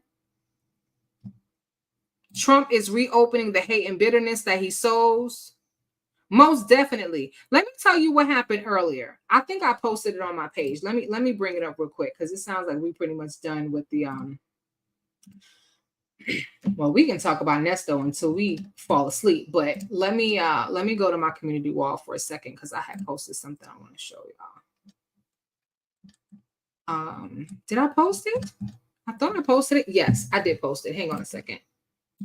This is terrible. So someone said that Trump is reaping the hate and the bitterness that he sows. And speaking of sowing, because he does sow hate and bitterness. Did you guys see this? New Hampshire Libertarian Party says anyone who assassinates VP Kamala Harris, because I keep saying it wrong, VP Kamala Harris would be an American hero. And this was said in a deleted tweet. Here it is. We deleted a tweet because we don't want to break the terms of this website we agreed to. It's a shame that even on a free speech website that libertarians cannot speak freely. Libertarians are truly the most oppressed minority. What? Libertarians are a minority?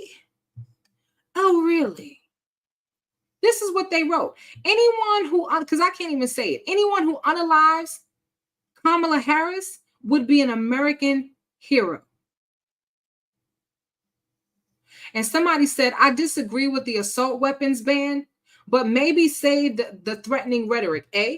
Now, Sarah Bella said, I disagree with the assault weapons ban. So basically, Sarah Bella and many people like her are like, no, people should be able to buy assault weapons if they want to. Well, you know what? The guy that took a shot at Trump today, which they said he had no shot, but of course they're going to say that. But regardless, okay?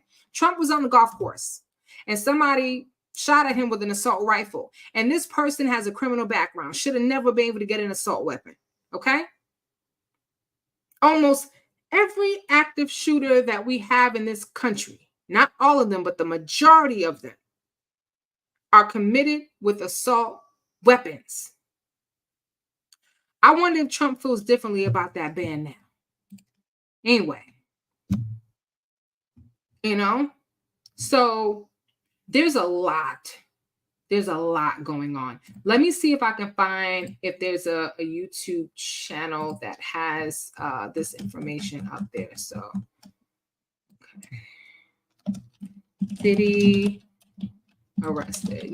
This is going to be the talk of the town tomorrow. Oh, look, Make It Make Sense is already talking about it. Go ahead, Mims. Mims is already talking about it. I think it's to sexual assault. I think it's important to say a lot of people felt like the Cassies, the Little Rods, all of these people who did not necessarily go and file a police report, but did a civil lawsuit, maybe the lawsuits were meritless or they weren't telling the truth. Well, these people are people who never filed a lawsuit, but were willing to talk to law enforcement.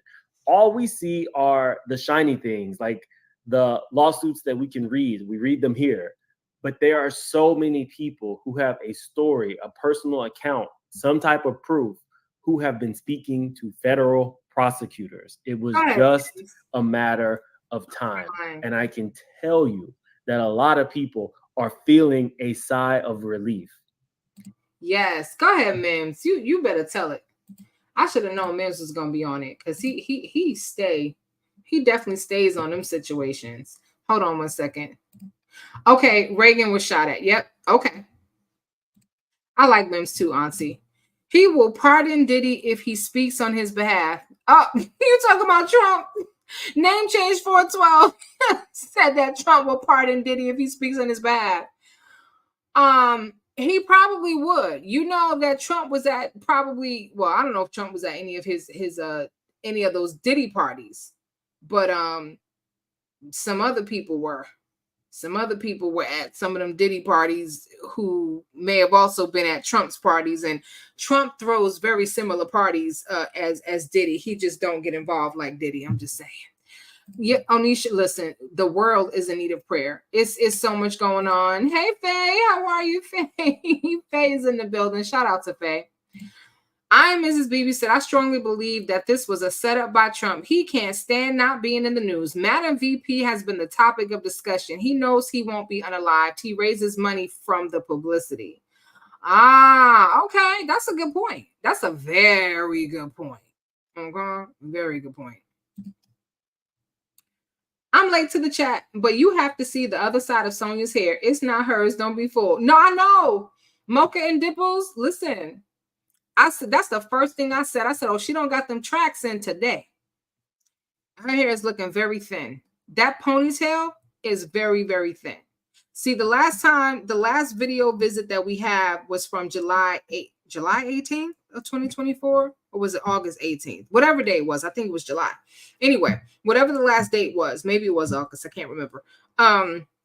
She had tracks in her hair. We actually could see the lump of where the track was. It wasn't covered very well, which means whoever did her sewing did not do a really good job. Her braids, where the tracks were sewed in, were too thick.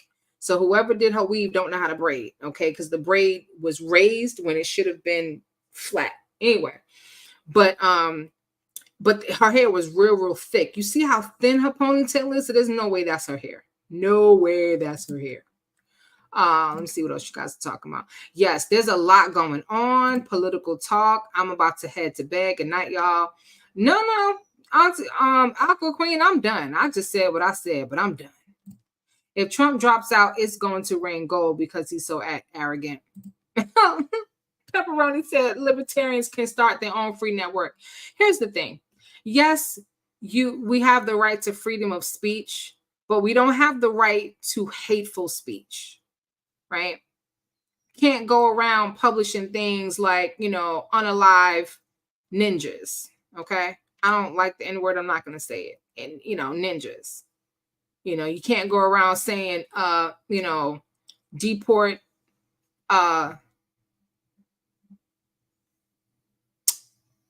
I don't even want to say the Spanish word, but some of you may not know it. But those of you who are from New York know it. But the derogatory term for Spanish people is spick, right? You will never hear a Spanish person call another Spanish person a spick. You never hear a white person call another white person a cracker. You never hear a Chinese person call another Chinese person a chink. Okay? That's what we used to call them where I grew up. Call Chinese people chinks, you know? We're the only race that would use a derogatory name to each other, about each other, on each other, and then justify it by saying, well, it's okay because we changed a few letters around. Anyway, Elon Musk got too frisky and the Secret Service checked his, what Elon Musk did? What did the man do now? What did the man do? So we lost James Earl Jones, Frankie Beverly, and Tito Jackson all in the same doggone week. 3 greats back to back to back. Wow. Yeah, there's a lot going on. A lot going on. There's so much to talk about. I can't even keep up. All right. Orange Head. I'll just call him Orange Head. Orange Head is oh my gosh. You know what? It's not even him. He made one comment during the debate, which I wish he would not have done that, because there are people who do listen to him and take everything that he says at face value, like it's gospel. And you have people now in Ohio and Springfield who are coming after the kids in school. The parents have to keep their kids out of school and whatnot, and the families are afraid because he done went on national TV talking about the Haitian migrants are eating people's pets. And JD Vance, his running mate, is all over platforms, social media and media alike, running with that same story and then trying to justify it. And there are other people in that community, Karens and whatnot, spreading that information. There's a whole, matter of fact, there's a whole article. Let me see if I can find it. There's a whole article about a woman who's saying now that she is kind of afraid for her life because a friend of hers heard from a friend who heard from a neighbor who heard from the pet owner that the people in Ohio are doing this, and that couldn't be further from the truth. It was one person who had a mental health break in a different city in Ohio who did munch and crunch on somebody's pet kitty cat. But that was an isolated incident, and it was in a different town. You cannot take that one incident and then try to say that the whole community of Haitian people are doing this, because now those people are no longer safe in that town. It's like a lynch mob. It really is. I don't know if you guys have heard, but it really is like a lynch mob. And I'm going to show you a picture of the person who is another one who helped perpetuate this lie. Let me explain. For those of you who don't know, let me explain to you what's going on in that town. So the reason why there are so many Haitian migrants in that town is because a lot of people moved out of Springfield. There was a huge migration of people moving out, and they left the factory jobs. They left, they just left. And so you had all these jobs available. And so after, I think there was some type of disaster that happened in Haiti. I don't know if it was a hurricane that happened, but the governor said, listen, if, we've got all these open jobs, if you're willing to come and relocate from Haiti to our town to occupy these jobs, we'll give you citizenship. Okay. So they're not illegal immigrants. They are migrants, but they're not illegals,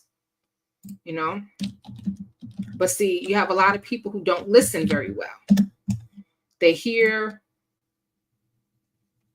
things being said, and they're not fact checking. And I think it's important for us to fact check. So here is the woman who is largely responsible for a lot of this lies. This is what the article says. I'll read it to you real quick and then we'll wrap up.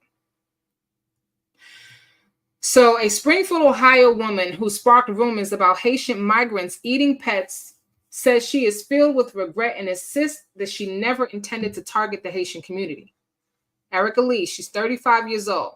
She spoke out after she warned locals in a Facebook group that her neighbor informed her that her daughter's friend lost her cat, only to find the pet strung up from a branch outside the home of a Haitian family. So just because it was strung up from a branch outside of somebody's home, who would take a cat, unalive the cat, and then hang it up on a tree in their own damn yard? Who does that? Might make sense that somebody might put it in somebody else's yard, you think? Lee now admits that she had no firsthand knowledge of the claims. And the neighbor referenced in the post, Kimberly Newton, revealed that she also heard the story from an acquaintance and not her daughter. But before the confusing back and forth was resolved, with police also insisting that no reports had been filed over pets being eaten, the rumor went viral. It just exploded into something I didn't mean to happen. After the wild conspiracy even found its way into Donald Trump's presidential debate material. You see how we have to be so careful what we say? And then Hoover wants to say that social media is not media. It is media, and it is the fastest spreading media. Most people find out stuff via social media before they hear it on the actual news, because a lot of people don't even have cable anymore. Everything is live streamed. Lee's Facebook post sparked panic across social media after screenshots were circulated around X, formerly known as Twitter, in which she warned Haitian migrants were hanging cats from a branch like you do deer for butchering, and they were carving it up to eat. I've been told that they're doing this to dogs. They've been doing it at Snyder Park with ducks and geese. She continued, claiming to be told that last bit by rangers and police. Is that not what Trump said during the debate, almost word for word? Please keep a close eye on these animals. The post caught the eye of conservatives, with many also seizing upon footage with an American woman, one more time, an American woman, okay, who allegedly stomped on a cat's head before eating the animal in a wild video that was falsely attributed to the Haitian migrant community. Lee now says she never expected her post to get past Springfield and has since deleted the post, and she did not participate in sparking, as she did not anticipate it sparking a national rumor. Okay, so this is the American woman who had a mental health break, who gets arrested for eating a cat in Ohio. Completely, I'm not going to play this. I'm not going to play this. This is on newsbreak.com if you guys want to. I'll put a link in the description box because I know some of y'all nosy enough and, might want to play this. I didn't want to see it. I didn't play it. Lee first admitted to NewsGuard that she heard the rumor of Haitian migrants eating cats in her town through her neighbor, Kimberly Newton, who heard it through a friend who heard it from the alleged cat owner. Newton, when asked, said she's not sure I'm the most credible source. I don't actually know the person who lost the cat. I don't have any proof. Well, too late, because you done already spread a national rumor. And this is a problem now, because you see, most of you probably didn't even hear about this. Probably never heard about this person, this article, or anything. But you probably did hear about the Haitian community eating people's pets.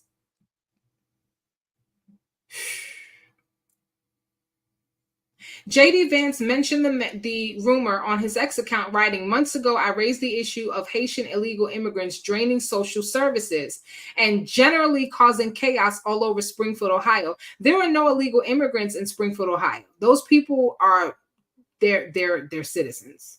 Reports now show that people have had their pets abducted and eaten by people who shouldn't be in this country. Where is our border czar?"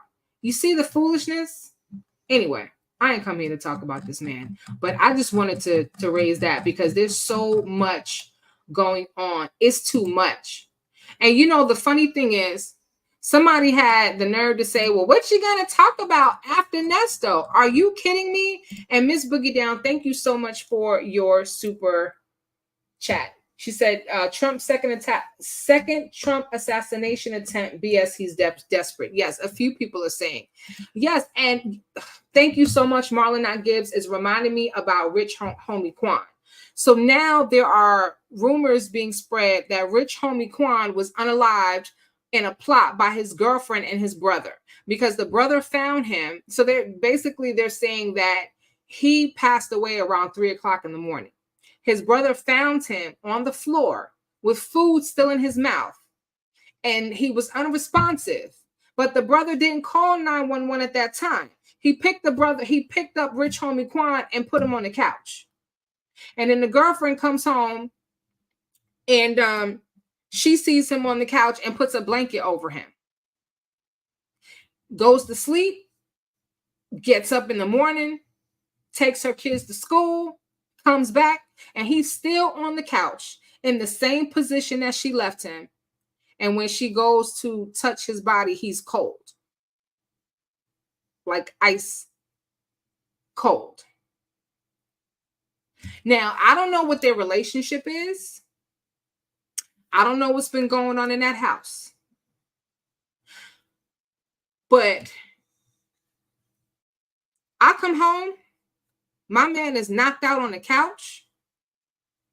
Get up, come to bed. Let's go. Get up, wake up. You're not sleeping here. Get up, let's go. Okay? I'm not just going to take a blanket and I'm just asking, how do you put a blanket on somebody and don't feel that they're cold? Because I truly believe that when the cousin found him on the floor with food in his mouth, that he was probably already almost gone at that point. Who's laying on the floor with food in their mouth and you just picked them up and put them on the couch? But the toxicology report is not out yet. There are rumors that he OD'd. We don't know that yet. They claim that the autopsy was done, but we don't have the final results of the autopsy because we don't have a cause of death yet. So there is a lot going on. Pepperoni said, yeah, I wouldn't leave my husband on the couch. Yeah, who does that? Who does that? My ex used to do that all the time. Go hang out and party, run the streets. I'm like, okay, yeah, you go have fun. I'm tired. I would hear him come in. Right? I'm like, okay, cool. He's home. I'm good. I go to sleep. I roll over. I'm in the bed by myself. I get up. Get off the couch. Get up. I don't care. Get up. Drag him if I have to. Get up. Go get in the bed. You're not sleeping out here. I would not leave. I'm not just going to put a blanket on you. Especially because I know in the morning I'm going to have to hear complaints about your neck and your back and all of that. Marla says, I believe that they were all high. I don't know what happened, but the truth is going to come out. And it's just really, really sad. There are also rumors that it has something to do with YSL because he spoke out against Young Thug, and that somebody may have done something. And there are rumors that the girlfriend was messing around with the brother because Rich Homie Quan is alleged that he cheated on his girlfriend quite a bit. So Kia said, anyone who believes that believes what Trump threw out about cats and dogs has problems that can't be diagnosed by a doctor insane. The truth of the matter is, I don't even think he realized what he was saying when he said it. I'm pretty sure after the fact, he might have realized what he said. Okay. And they're not talking about it, but him and Kamala ended up at another event together because the debate, I believe, was on the 10th. Was it on the 10th or was it on the 11th? No, it was on the 11th. I think it was on the 11th. Anyway, they ended up in New York at the 9/11 memorial celebration. And he whispered to her, good job. But they're not talking about that. Right? Trump congratulated her because he knows she gave a great performance. Anyway. I would never vote for someone who talks about abortions after birth.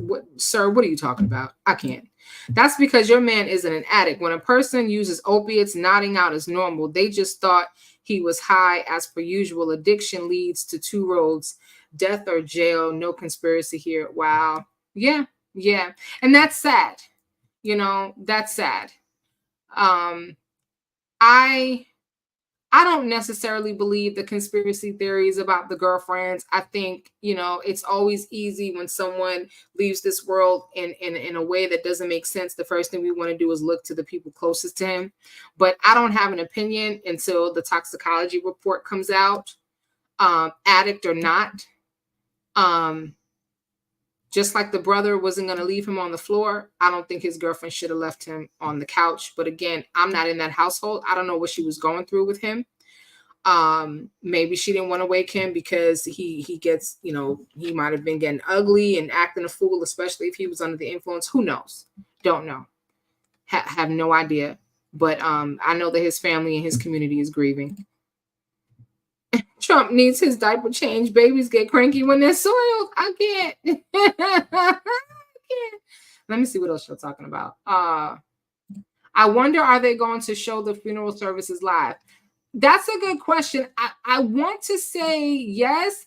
Queen Lily is in the building, y'all. Lily was at the court today with Dennis Byron. She had she had box seats, okay, ringside seats to the shenanigans on today.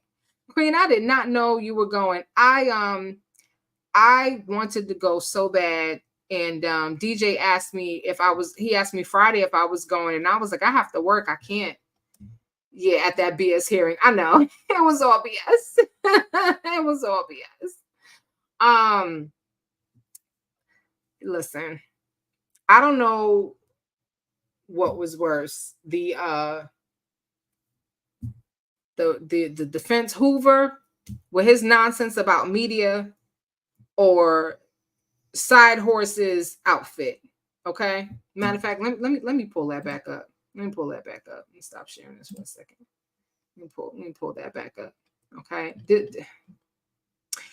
Lily, she looked like she was wearing a satin bathrobe. Was she wearing a bathrobe? Because that's what it looked like to me. Winston's daughter, do you remember about the man attacking the couple sitting on their car porch, and he was eating the man's ear, but he was full of street meds, but rumored to have rabies? Wow. I didn't hear about that. But what I did hear about is the man who stabbed his wife until she breathed her last breath at Bible study. Did y'all hear about that? Her family told her not to marry this man. Please don't marry this man, because he had a criminal history and he had a history of violent crimes, but she thought she could save him. And that's literally what she said. I'll get him in church. I'll bring him to the Lord. I'll save him. He whispers something in her ear. Her sister had Bible study every week at her house. And her husband leaned over and whispered something in her ear, to which she responded, no. And he stabbed her until she breathed her last right then and there. He did it so quick, the family couldn't even stop her. And later, they found divorce papers in her glove box. And they think that was what the motivation why he did what he did, because she was getting ready to divorce him. Yep. Pepperoni, that attorney lied on everybody. Lied on everybody. Okay. A shirt so big it shrunk her. Oh, is that what it is? Is it a shirt? I couldn't tell. I couldn't tell what she had on. What I was able to see was her ashy feet and them dry, cracked heels. So she thought she was coming to the courthouse to be cute. Maybe she should have wore some boots. And she might want to get her nails cut down when she goes back to get a pedicure. I'm going to be honest with you. Somebody said that she may have fungus. Her toenail looks so thick, I'm wondering if those are acrylic. And I'm not even like being shady. I'm literally looking at it, and it don't look right. I'm just saying it doesn't look right. It really doesn't. Oh my goodness. Seahorsey, I'm sorry to talk bad about you, child, but listen, you make it so easy. She makes it so easy. Queen, she needs lye soap and WD-40. She needs a pumice stone, auntie. A pumice stone. And some olive oil. She could take some olive oil and she can get herself some rock salt, like the Himalayan rock salt, and throw it up in that olive oil, and she can have her own little scrub. And she need to get a pumice stone and scrub them heels.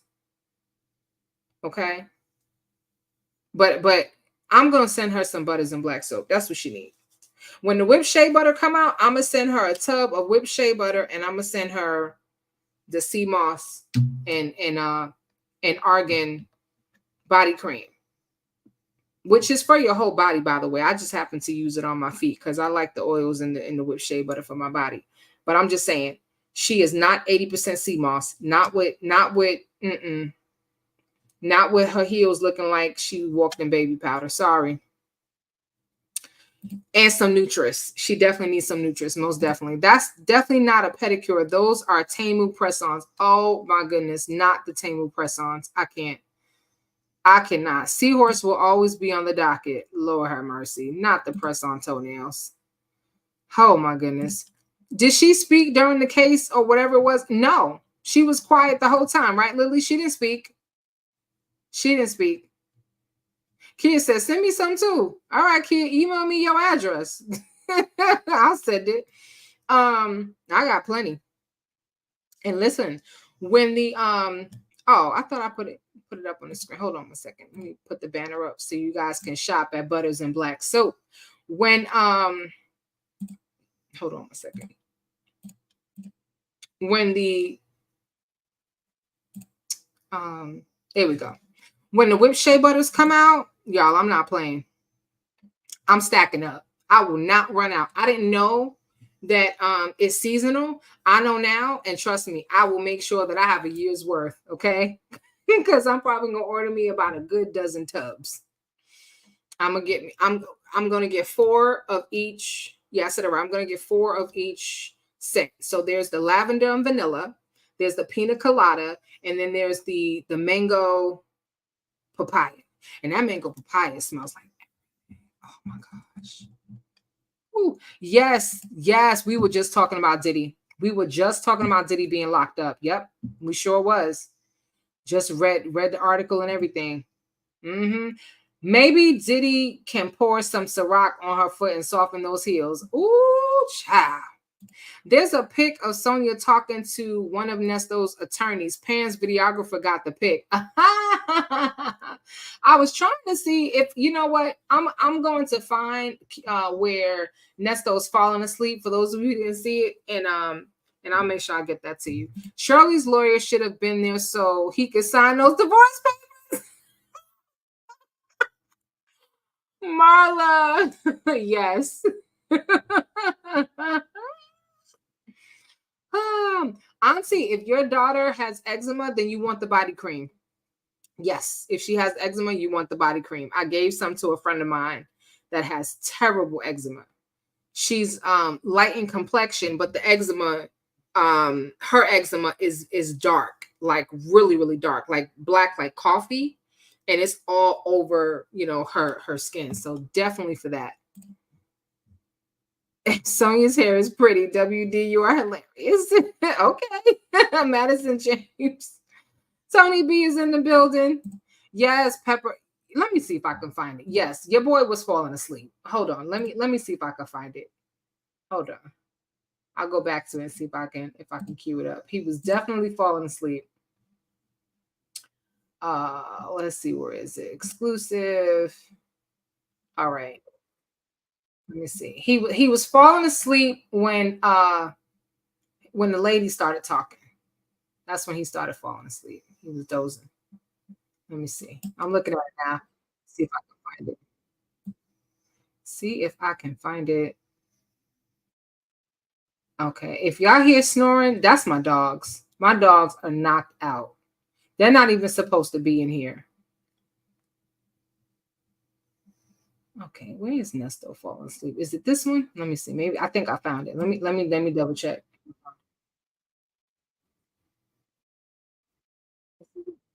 Falling asleep. Yeah, I found it. I found it. I'm sorry. I'm sorry. I'm not being real loud in this microphone. But anyway, listen, y'all. We was talking about Yzma. Somebody said that Sonya looked like Yzma from The Emperor's New Groove, y'all. So we have been having a key. Those of you who are just coming in the building, make sure you hit the like button for me. Anyway, okay, hold on a second. I did find it, so let's take a look at it, and then I'll read a few more comments and we'll wrap up. I'm trying to keep the lives to 2 hours so that when you guys on the replay, you know, because if you don't get all the way to the end, you know, listen, I'm very impromptu. So sometimes, like with the Eastman thing, I wasn't planning that. You know what I'm saying? That just happened. So I want to make sure it's short enough for you guys to get through the whole thing. All right. So I'm sharing. Yes, I am. And I'm going to try to make it as big as possible. Let's see. That'll work. Oh, no. Hold on, y'all. Douglas County case, armed robbery conviction in 1992. There's a federal bank fraud conviction in 2004, and then there's a Cobb County false statements conviction in 2005. The reason I list these out, and we've referenced this in the pleading, but all of these are defined as acts of racketeering activity under the Puerto Rico Act. So they all count as acts of racketeering activity, and that's relevant for how we see the pleading as intrinsic evidence. And so I want to just briefly talk about, very briefly talk about the Puerto Rico Act. Essentially, as the court knows, did I go? Oh, sorry, y'all. I'm in the wrong spot. Hold on. Put into place really to tackle complex cases where people. Here we go. Motion to admit his prior felony. And finally, Your Honor, the defendant respectfully requests that the court Watch Nesto. the state's motion to admit his prior felony convictions as intrinsic evidence. The prior convictions are not directly connected to the offense, the charged offenses. Wake up, Nesto. And do not meet the legal standard of admissibility under Georgia law. Excluding this evidence is necessary to preserve the integrity of the trial and protect the defendant's rights to a fair and impartial adjudication. This one over here. Nesto was over here with his head on a swivel. He over here blinking his eyes trying to stay awake. I know what that's like, okay? When I had to take my FEMA classes, Lord have mercy. And I sit in the front too, over here, head bouncing, eyes fluttering, trying to stay awake. And warrants exclusion of the prior convictions. And finally, Your Honor, the defendant respectfully requests that the court deny the state's motion to admit his prior felony convictions as intrinsic evidence. The prior convictions are not directly connected to the offense, the charged offenses. They are highly prejudicial and do not meet the legal standard of admissibility under Georgia law. Excluding this evidence is necessary to preserve the integrity of the trial and protect the defendant's rights to a fair and impartial adjudication. Oof. Listen, Nesto was over here droopy-eyed.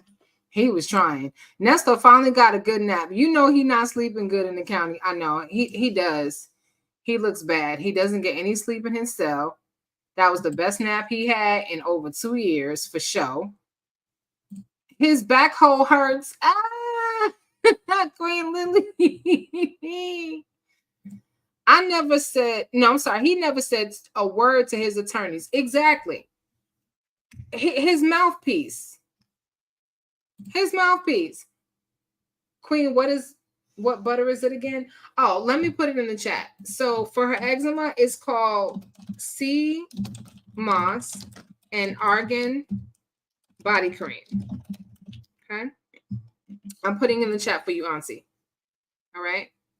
And yeah, I'll put it in the chat. That's what I use on my feet. It's not greasy and a little bit goes a long way, and it works immediately. Okay. I'm that person who will put Jergens. 5 minutes later, my feet are just as hard and cracked and dry, even with my fuzzy slippers. I'm that one. I've tried Curel. There's another one that I've tried that's super, super greasy and it stinks. And even with that, my feet be all shiny. I almost bust my behind. Y'all know what I'm talking about. Y'all put the Vaseline or some kind of greasy lotion and try to walk and almost fall out and catch myself on the sink. Anyway, this stuff right here, instant. Promise you, instant. Everybody associated with Nesto is going through it right now. Yeah. You know what? Bonitail, she looks bad too. I bet Bonitail called Nesto lawyer afterwards giving advice. Nesto didn't say a word to his lawyer at this hearing. Why was she talking to the lawyer? For what? For what?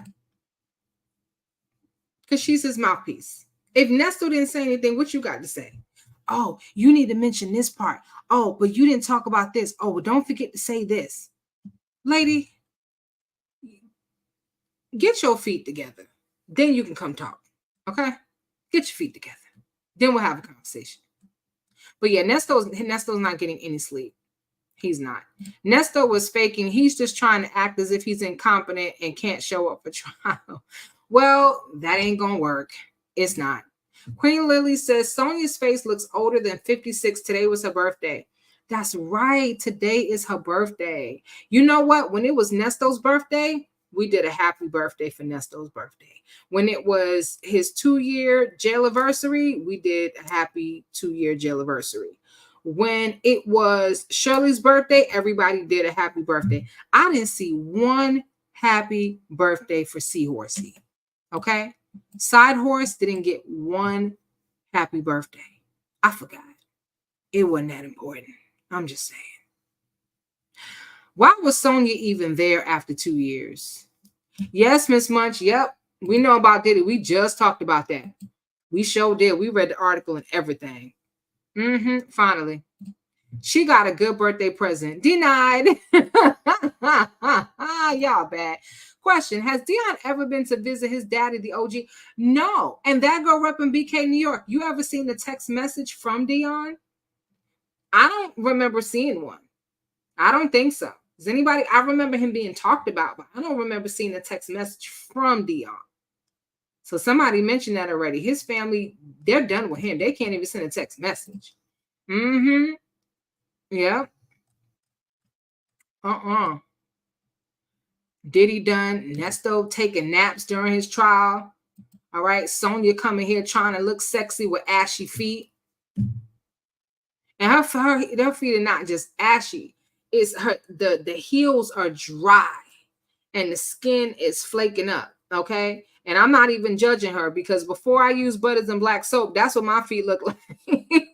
So I know I'm an expert. I'm speaking from experience. Okay. I wonder where is Big Thighs Lamont. Lamont ain't talked to him. Dre haven't talked to him. Y'all heard that Dre call? That Dre call was shorter than Daryl's visit. Remember when Daryl came to visit his boy? Dre, Dion, Lamont, nothing. Dion told it like it is. Nesto didn't listen. He's probably frustrated and drained. Listen, Nesto chose Side Horsey over his family. So there you go. They say you want to mess around with Side Horsey, you go do that. I don't even think his kids are gonna show up for his trial. You think his son? There we go. Here's another poll. Let's do another poll. I'm gonna end this one. Okay. So the question was, will any of Nesto's family do a character statement? I put a character state. Lord have mercy. Character statement for him. And 81% of y'all said no. Now my question is, we're gonna do a new poll real quick. Will any of his family show up? Will any of his family or friends, besides Sonia, right?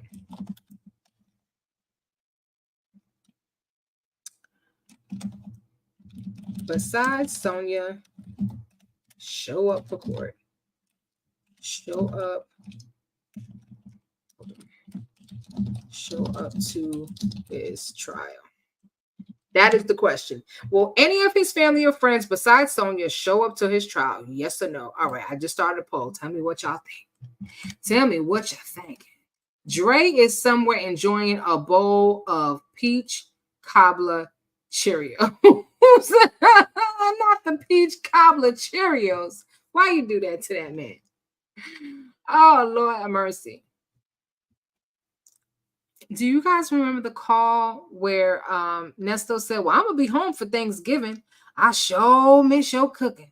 Yada, yada, yada. And talking about all types of food because he was getting on Debbie because she was eating rice with chicken in the morning. And he's like, that's what y'all eating for breakfast? Well, Nesto, they ain't eating bologna sandwiches, I'll tell you that. Girl, no, they going to watch it on your channel like they've been doing. You're funny.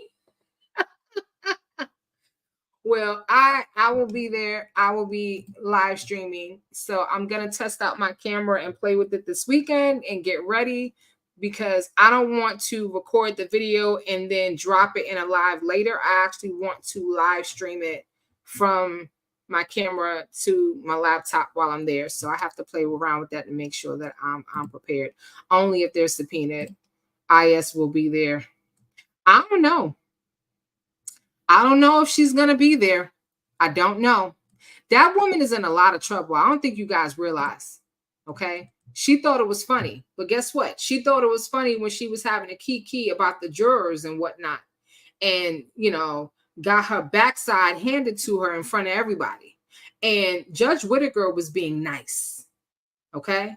Because she could go in. She's going to bail on him after the first 6 months of him being in the GDOC. Ooh,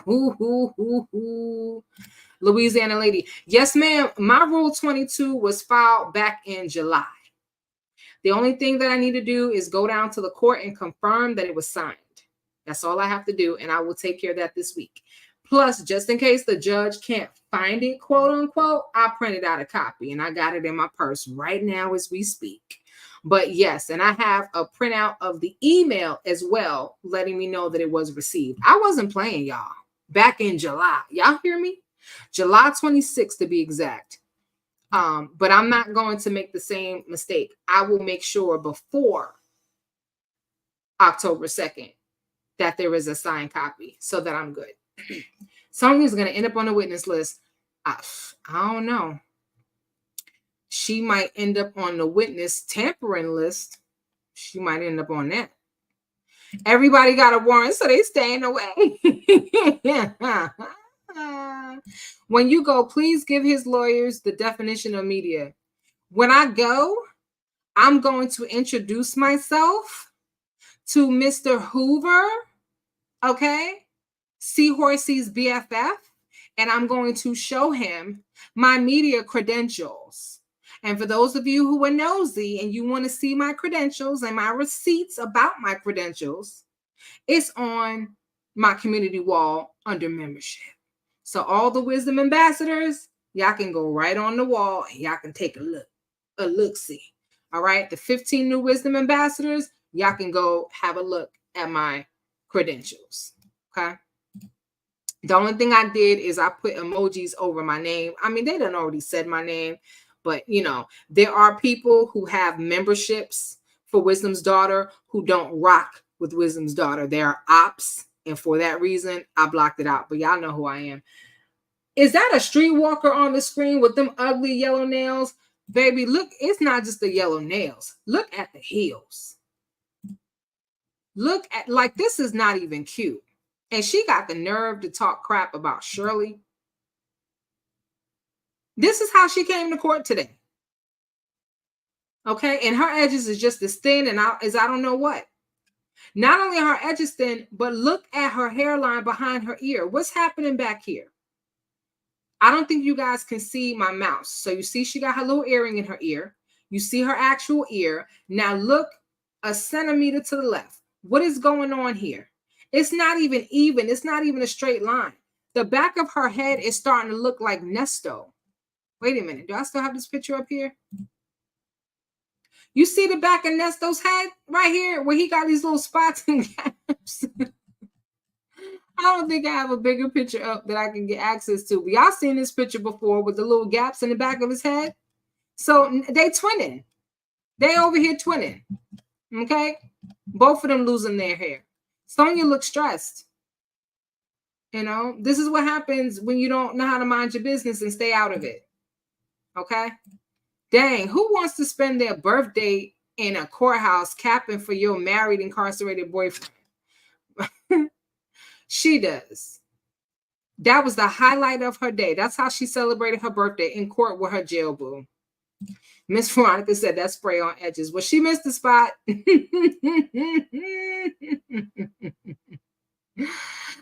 Queen Brielle said he downgraded. He sure did. I think Nesto wanted IS to get the exclusive in the courtroom. I don't know what he wanted, but I know what he would like. He would have appreciated if his lawyer could have gotten him, you know, something other than a bologna sandwich. He would have appreciated some food in addition to the clothes. Why did he dress up today? What was the point of him dressing up today? Help me out. Why was this man dressed up? For what? Why was he dressed up? What was he dressed up for? In Sonya's white shirt. You know, when you buy cheap shirts, they itch. They make you itch.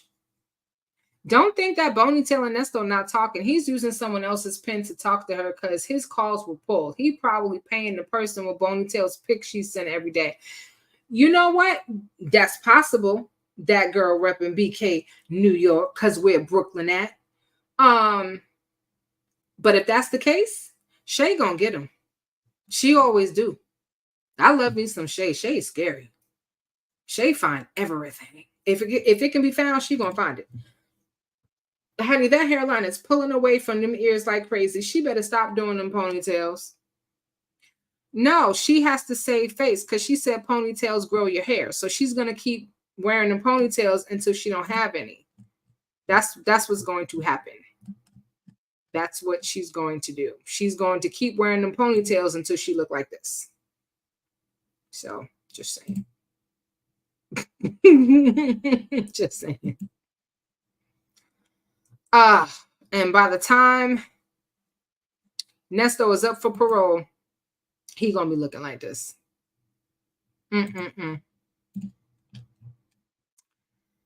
Pics are inmate currency sometimes. Yep. No reason to dress differently. No jury to be prejudiced. Whew. Yeah, so today was a day. Today was an absolute day. I will keep you guys posted. I don't know if we're going to be subpoenaed because of the Zoom, Shirley's divorce Zoom. Okay, since Hoover put us on blast. But as I said, he can say that, you know, I don't know if my Rule 22 was signed or not. I can't produce a signed copy. But what I can produce is credentials to show that I didn't lie about being media. And that's really what he was trying to say, right? Because he could have just said, well, there were some people representing the media who didn't have a proper Rule 22 who were at the Zoom hearing for my client's divorce, a completely separate case. But no, he decides he's going to dox everybody, call out our government names, what we do for a living, those who you know, have full-time jobs or had a job recently on record, because Bougie is a full-time content creator. So whatever he mentioned in terms of where she works, that's old information, which tells me that he didn't do his homework and that he's listening to Seahorsey. Yep. You reap what you sow, but you don't always reap it the way that you sowed it. Has anyone ever told you that? I'm going to say it again. You reap what you sow, S-O-W, but you don't always reap it the way that you sowed it, right? So Sonya is sowing seeds of deception, seeds of, interference, witness tampering, all types of ugly stuff, cheating, adultery, everything. but it may not come back to her that way. It may come back to her in the form of her health or lack thereof. It may come back to her in the form of her hair thinning and eventually falling out. She's very vain. She cares about her looks very much. Okay? If she wasn't so ugly on the inside, she might even be beautiful on the outside. So, same with Nesto. Nesto did a lot of stuff. And when he reaps what he sowed, it may not come back the way that he thought. It may be coming back in the form of seahorsey, ruining his case, ruining his life, and causing him to do more time than what was necessary. Imagine how things might have been different if he would have never went on Tasha K. If she would have never gone on infamous Roach's platform and encouraged him to do the same. If she had never started her YouTube channel running her mouth about this case. Things might have been different. We would have still had the calls. The calls still would have been the calls. But all that other stuff just added fuel to the fire. Those calls in and of itself are not necessarily that entertaining. It's everything else on top of it. You know? Sonia wanted to be famous. Congratulations. Job well done. She just didn't get fame the way she wanted it. She wanted the Sonia show. She got the Sonia show. She thought she was hot stuff. I mean, poop comes out hot, but doesn't mean I'm going to eat it. Just saying. You know? So she thought she was hot stuff in her mind. You know?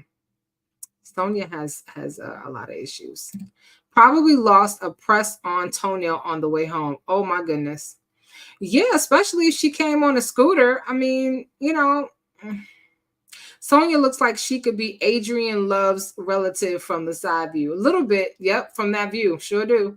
Why was his lawyer not trying to get him a bond, talking about media, not bond, so sad? Well, this is one of the things that Nesto's complaining about. You know, and has been complaining about. They're not trying to get him a bond. But I don't think that's even on the table anymore. He has some charges that are not bondable.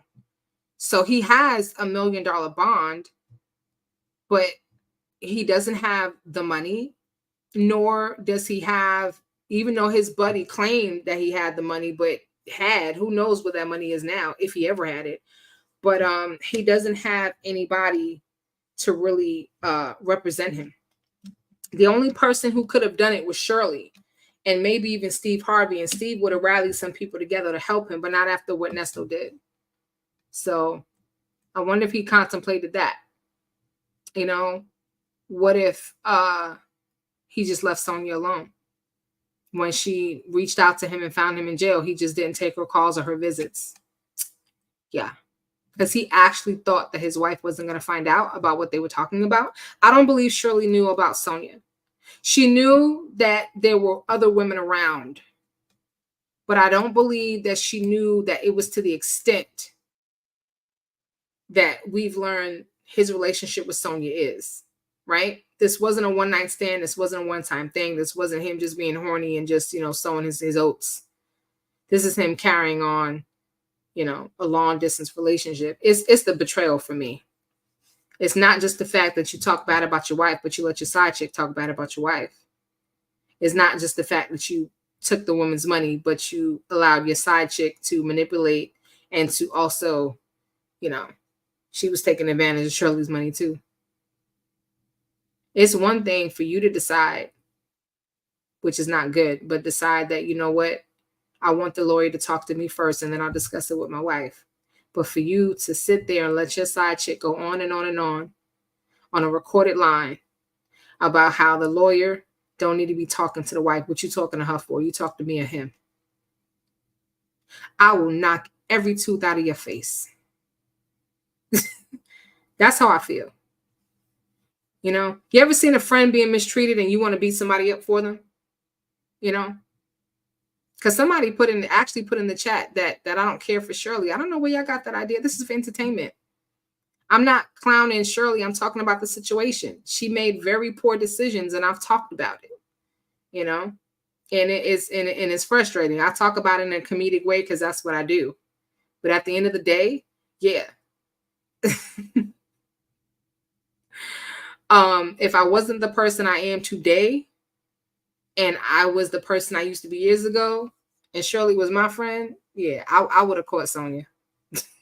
Sonya would have been coming to the court toothless. But anyway,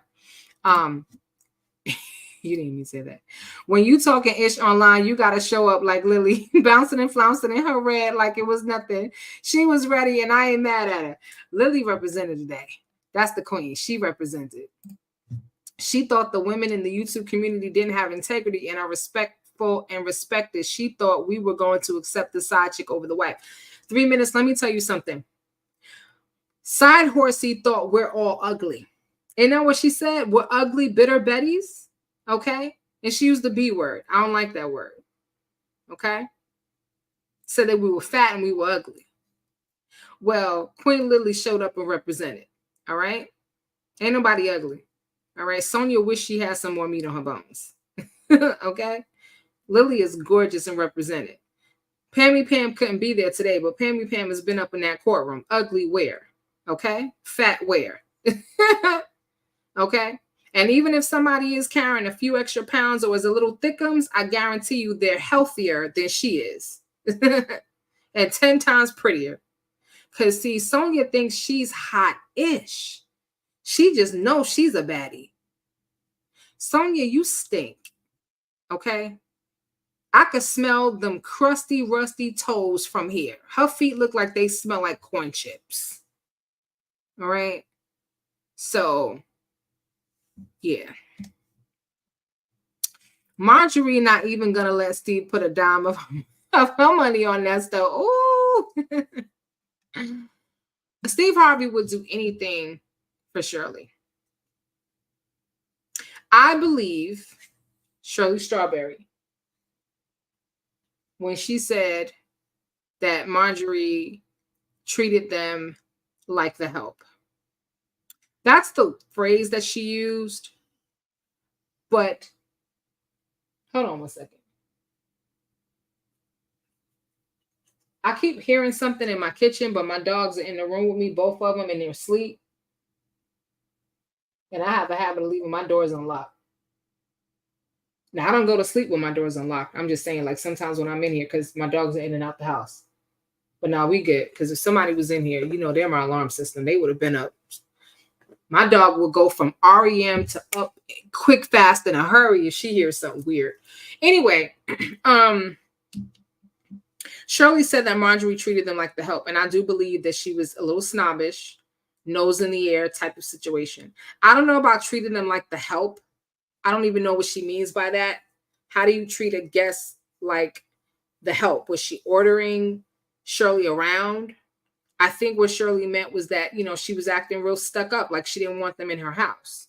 I think Marjorie might be a little jealous of Shirley Strawberry. Now, you've probably never heard me or anybody else say that, but that's what I think.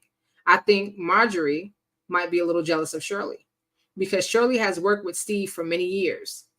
Okay. Shirley helped push Steve Harvey's radio career because Shirley had been doing it a lot longer. You know, that Strawberry Letter has really made the show. Yes, they have Nephew Tommy's prank calls, you know, which are funny when they do them. They had some other segments on there. You know, the Odell thing was funny, but after a while it kind of got old. You know, but the Strawberry Letter was the highlight pretty much of the show. I think Marjorie might have been a little jealous. And I think Shirley was envious of Marjorie because Marjorie had what Shirley wanted. The funny thing is, I think they were envious of each other. Shirley got a lot of Steve Harvey's time. What is Marjorie doing other than being at home playing footsies with the cook and the pool boy while Steve Harvey and Shirley are traveling all over? You know? Was Marjorie in Dubai? I didn't see her in those pictures. I'm just asking. Maybe she was. I just don't remember seeing her in the pictures. But anyway, I'm not a fan of Love, but one thing's for sure. Love don't run from the camera. Sonya balled up in that seat like she's scared of Dennis's camera. Auntie said Nesto needed 10 people with 100K incomes. Right. Facts. Facts of life. Linda Gibbs in the building on the replay. That's what's up. Shirley has been Steve's on-air wife for years. Absolutely. Absolutely. Wisdom, those are the words she's been called all her life. Sonia. Mm-hmm. You got dogs like mine. They would have let you know you good. Yeah. Allie and Gigi are very, very protective. Once they know that you're okay and that you have, permission to be in the house. I mean, even the first few minutes that you're here, they're going to watch you. They're going to watch you. They're going to follow you around. They won't take their eyes off of you. But anybody that steps foot in my driveway, they go right to the doggone door. They fling the curtain back and they looking like, who's that? And their bark is ferocious. But once they know that you're cool, they're good. But they're very, very protective of me and this particular property. And they do the same to my neighbors. Like, they police my neighbor's house. Like, I have to like that's a work. They're paying this dude to work on their roof. He's supposed to be there. Like, they're protective of everybody in this neighborhood. So I keep thinking about Kevin Hart. There's a meme that's going around with Kevin Hart where he says, somebody asked him, that dog bite? He said, it don't bite me. But my dogs don't attack unless you're being attacked. So if one of my neighbors, somebody tried to grab him up, whoever that person is, I feel bad. My dogs are protective of everybody here, mostly me, but they just don't randomly attack people. My Shih Tzu looks at me as the guard dog. I mean, it's good and bad, to be honest with you. It is good and bad because everybody that comes here, I tell them, listen, you're supposed to be here. Just ignore my dogs. Just walk through the house. Don't, just walk through the house. They're going to bark. Let them bark. They're not going to bite you because they're looking at me like, is this cool? But, the fact of the matter is the sound of their barking, if you don't like dogs, is very frightening because they bark like they're going to rip you apart, but they won't. That's just, they fake the funk like Seahorsey over here. That's what they do. Could Marjorie resent Steve didn't fire Shirley Strawberry? Oh, Tony B, good question. And 77% of y'all said no. None of his family and friends are coming to the trial except Sonia. Oh, wow. That's a good question. That's a really good question. When did Steve Harvey start separating from his wife? When did they start having problems? That was before he had, because he had Shirley go on air to apologize back in, was that November of last year? October? I gotta go back and see. Auntie said, I have 6 cameras and a big brother named Glock. Girl, I'm scared of you. Auntie, I need you to come with me to the range so you can get me right. Yeah, we're gonna meet up and come with me to the range so you can teach me a few things. Sonia's sitting there with that bobtail dress and wearing those circa 90s heels, crossing her legs, hoping her man will catch a glimpse.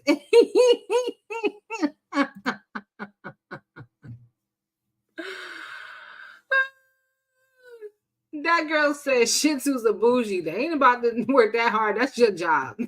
Y'all funny. I don't think Margie thinking about Shirley. Y'all, Marjorie has secured her bag. Shirley's still spending hers on bums. Ooh, burn compound. Where is Marjorie?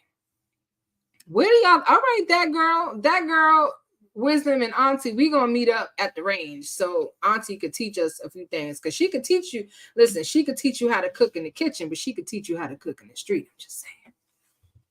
Nesto didn't look at her at all. Yeah.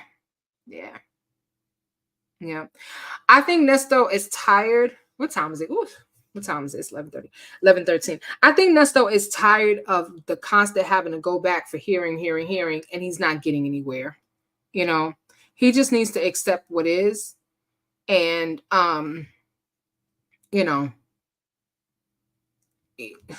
there's nothing he can do. I mean, between Infamous Roach and Seahorsey, they really messed up. They really made things so much more worse. So, you know, there's no fixing that now. He's just gonna have to eat that humble pie. Well, I met a man that knew Steve when he and Marjorie were dating, and he used to tour with Steve and he gave tea. Ooh, Auntie No's Kitchen. You and I gonna meet up for tea and crumpets, and we gonna talk. Your baby is 16. Wow, I didn't even know dogs live that long. I didn't know. No, these two, they're not even 3 years old yet. They're still technically considered puppies. They got a long way to go. I'm hoping by the time they're 4 or 5, they will calm down. They're getting better. They're not as hyper as they used to be. But when I come home, they get so excited and they want to give me hugs. And sometimes I just don't. I'm like, look, just please don't jump on me. I'm tired.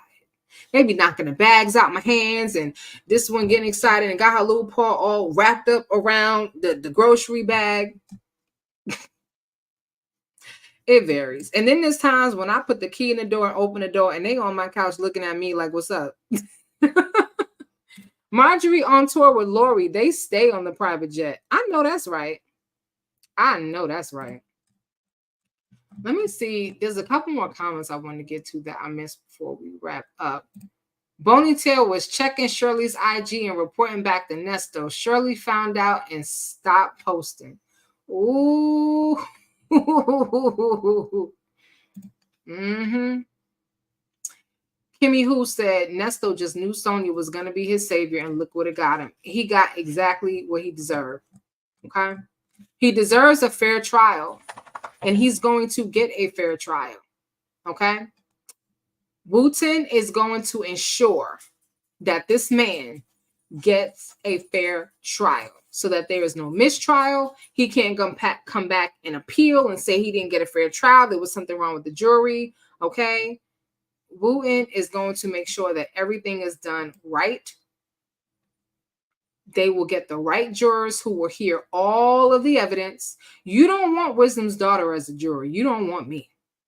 I done seen way too much. I done heard way too much. I done said way too much. You don't want me, not me.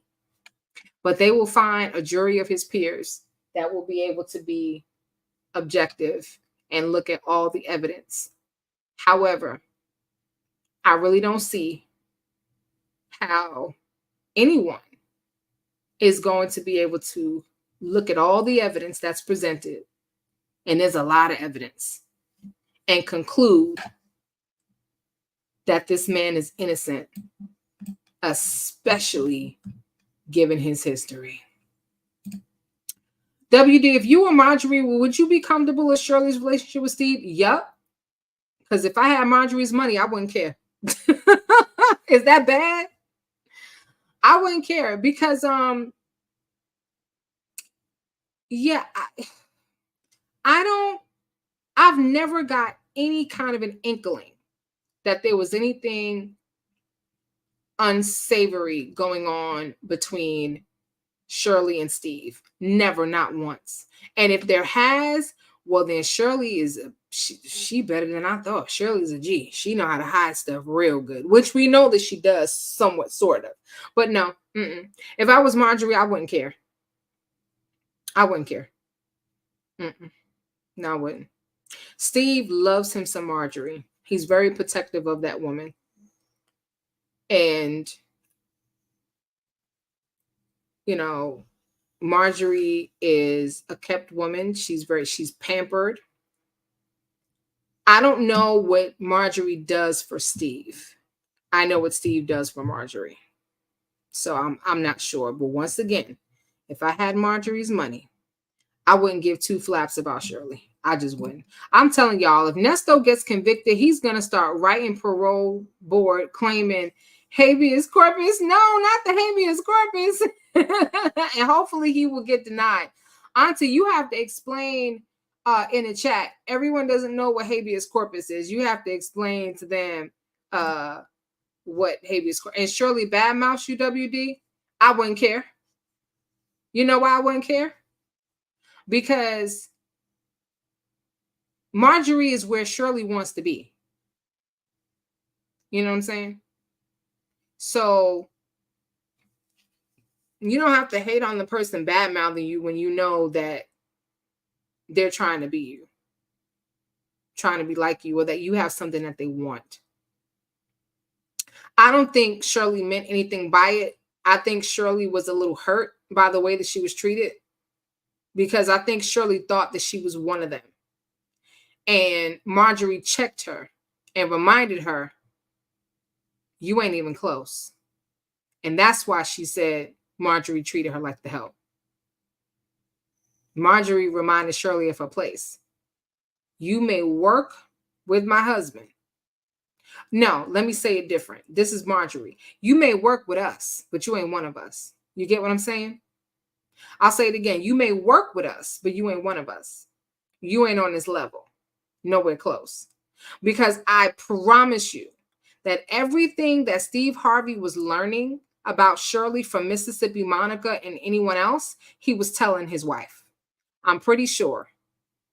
Because Steve Harvey likes to talk. You have some men that gossip. And there are some men who gossip more than women. I don't know if that's Steve, but I truly believe that he was coming home and telling his wife everything that was going on. So Shirley got her little feelings hurt because Marjorie reminded her, you are not in our league. And it sounds like Shirley and whoever wasn't supposed to be there anyway, because Steve did not get Marjorie's approval. Now, I'm not Marjorie. I wouldn't mind having Marjorie's money, but I would not want to have her attitude or her character, because I think that's really ugly. I think you can have that kind of money and still be welcoming and still be kind, right? You don't have to be snooty up in the air, right? So that's just me. And I bet Marjorie could see through Shirley's eviction air mattress sleeping. Oh, oh, y'all cutting up today. Y'all cutting up. Yes, Marjorie's very arrogant. Very. You only get so many, but my law, if you mention that the board has to respond to you in 10 days, got you. So Auntie No's Kitchen is explaining let me go back. She's explaining the habeas corpus or habeas corpus. I'm probably not pronouncing it right, but it's okay. And she says that habeas corpus is a motion that he can file stating that he's being in prison illegally. Now, he can only do that so many times, but if you mention it to the board, they have to respond to you in 10 days, is what she's saying. So he might try to pull a Trump and say that, it was rigged. I'm with you on that, WD. I don't believe Shirley and Steve ever crossed the line. They have like a brother and sister relationship. Absolutely. WD 100%. Marjorie get all the deeds. She don't care. She secured her future, her kids' future, and her grandkids. I can't wait for the divorce hearing. 3 lawyers and Nesto won't show again. He's not going to show up. He's not. And I don't know how long they're going to keep dragging this out. One of my friends, it took him like 5 years to get divorced. It was crazy. It was actually, that was one person. But I have another. Oh, I forgot about him. Good God. Yeah, one of the deacons in my old church also took like 6 or 7 years to get divorced. He went through it. Through it. I wanted to be supportive, but he would be crying on the phone, and that's the one thing I can't say. I can't stand to hear a man cry. It breaks me down. He was really, really, really going through it. And after his divorce was final, he didn't even live too long after that, which is really sad. None of my husband's business associates ever bothered me because I knew my husband. I know that's right. But Shirley was speaking on Marjorie from a place of jealousy. I don't think it was jealousy, Compound. I think it was envy, and they're not the same thing. Not necessarily the same thing. They sound alike, but they're two different things. I think she was envious, meaning that she desired to have those things. That was the life that she wanted for herself. She thought that she was going to get that in Nesto. And I know that because of the look on her face when he was chauffeuring her around. And in some of the videos that we saw on her social media pages and his social media pages, you know, where she's like, you know, doing her little dance and waving like, hi, you know, she liked the security escorting her around like she was the president. She had her own security detail. I don't think Marjorie has a security detail, although Marjorie does have one of those hyperbaric chambers. I think that's what it's called, hyperbaric chamber. Yes, Steve legitimized Marjorie and Steve's fame and purchased a trophy wife. He sure did. Because she was with him when he had nothing, he says. So I believe that jealousy is when you don't like someone because of what they have. You pick on them, you are mean to them, you dislike them, you hate them because they have something that you want. Right? Envy is when you covet. You desire to have something that somebody else has. And you're feeling envious because you want what they have. It doesn't necessarily mean, doesn't have to do with you liking them or not liking them. You can like someone and be envious, right? We say all the time, oh, I envy you. Lily, Queen Lily, you know, I'm so envious. You got to go to court today and I didn't get to go. I'm not hating on Lily because she got to do something that I couldn't do. I'm just wishing I could have been there, you know? And so she looks at Marjorie and she envies her life because that's the life that she wanted, you know? Let me see. Auntie Knows Kitchen said, well, Shirley's a little arrogant too. She can be. But I think the difference is Shirley has tendencies, but I don't see her as an arrogant person. She has moments. Marjorie is arrogant through and through. I don't think Marjorie could care less about Shirley. I have never cared for Steve. He is afraid of Marjorie. He's afraid, Kimmy. Shirley knows that she's not Marjorie. Listen to the tone of her voice during the apology. Shirley's words actually took Shirley down a few notches. She got caught. She got caught and she felt bad. It's no different from, you know, a baby or a child. You know, they're okay doing something bad, but the minute they get caught, the first thing they do is start crying, right? Not because they did something bad, but because they got caught, you know? And that feeling inside of knowing that you did something wrong and now you're being exposed, it hurts. You know? I totally understand, Marjorie, about people in my house when I'm not there, especially if you don't come around when I am there. I'm with Marjorie on that. Okay, that's another perspective. Marjorie may have acted that way. But I wonder, that girl, if she wasn't coming around because Marjorie just didn't want them in her house. You know? I kind of grew up that way. My mom didn't like having a lot of people over. You know, she may have one person over, you know, a really good friend, but you have some households where the matriarch or the patriarch, it's like a community house. Every day or every weekend, everybody's up in the house. Food, alcohol, music, or what have you. Just a lot of people in the house. Then you have some people who are the opposite. You know, some people like to entertain and some people don't. And I'm pretty sure that Marjorie was doing a whole lot of entertaining in that house, but Shirley wasn't welcome. And if she's dating people like Nesto, I don't blame her. I don't blame her. My sister got a default judgment because her drug addict husband couldn't be found. Oh, wow. That's an interesting topic for discussion. You find out that your husband is an addict, that he's been lying to you, telling you that, no, I'm not, I'm clean, I'm good, I'm not doing anything. And then you find out that he is. Do you stay? What would you do if you found out that your spouse had a drug addiction, How do you handle that? Do you stay and just deal with it? Or do you leave and let them figure it out on their own? I'm asking because I don't have an opinion right now either way, because both are hard. But that's an interesting topic. That might be something for us to talk about at the family picnic. How do you handle that? Because we said that once Shirley realized who Nesto was, she should have left. But she chose to stay. So what happens if you find out that your spouse, wife or husband, whoever, is an addict?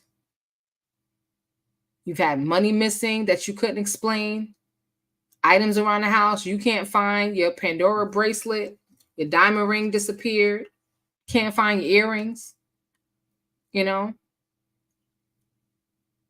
TV missing, your spouse telling you, oh, the TV broke, so I just got rid of it. How do you handle that? Or do you allow that person to take you down with them? Have to be careful who enters your home, because you never know the spirits they bring and leave. I have experienced that with my husband's friend coworker. Oh, you're right about that. You are right about that. I do family gatherings, and I actually have family, family barbecues and stuff because I love the barbecue, but I don't have a lot of people in my house. My house is my castle. It's my protective space, and I don't let just anybody in here. And when I do have company, after a while, I'm ready for them to go. You know what I'm saying? Like, okay. No, Steve used to fly Marjorie to him on tours per his tour mate. Oh, wow. Okay. I wonder, did Marjorie make Steve get rid of his man wig? That high top fade. Oh, Marla, you've been messy all night. Auntie. Yeah, Shirley does have a little bit of snootiness to her. And I wonder why. I wonder why Shirley Strawberry is not more humble.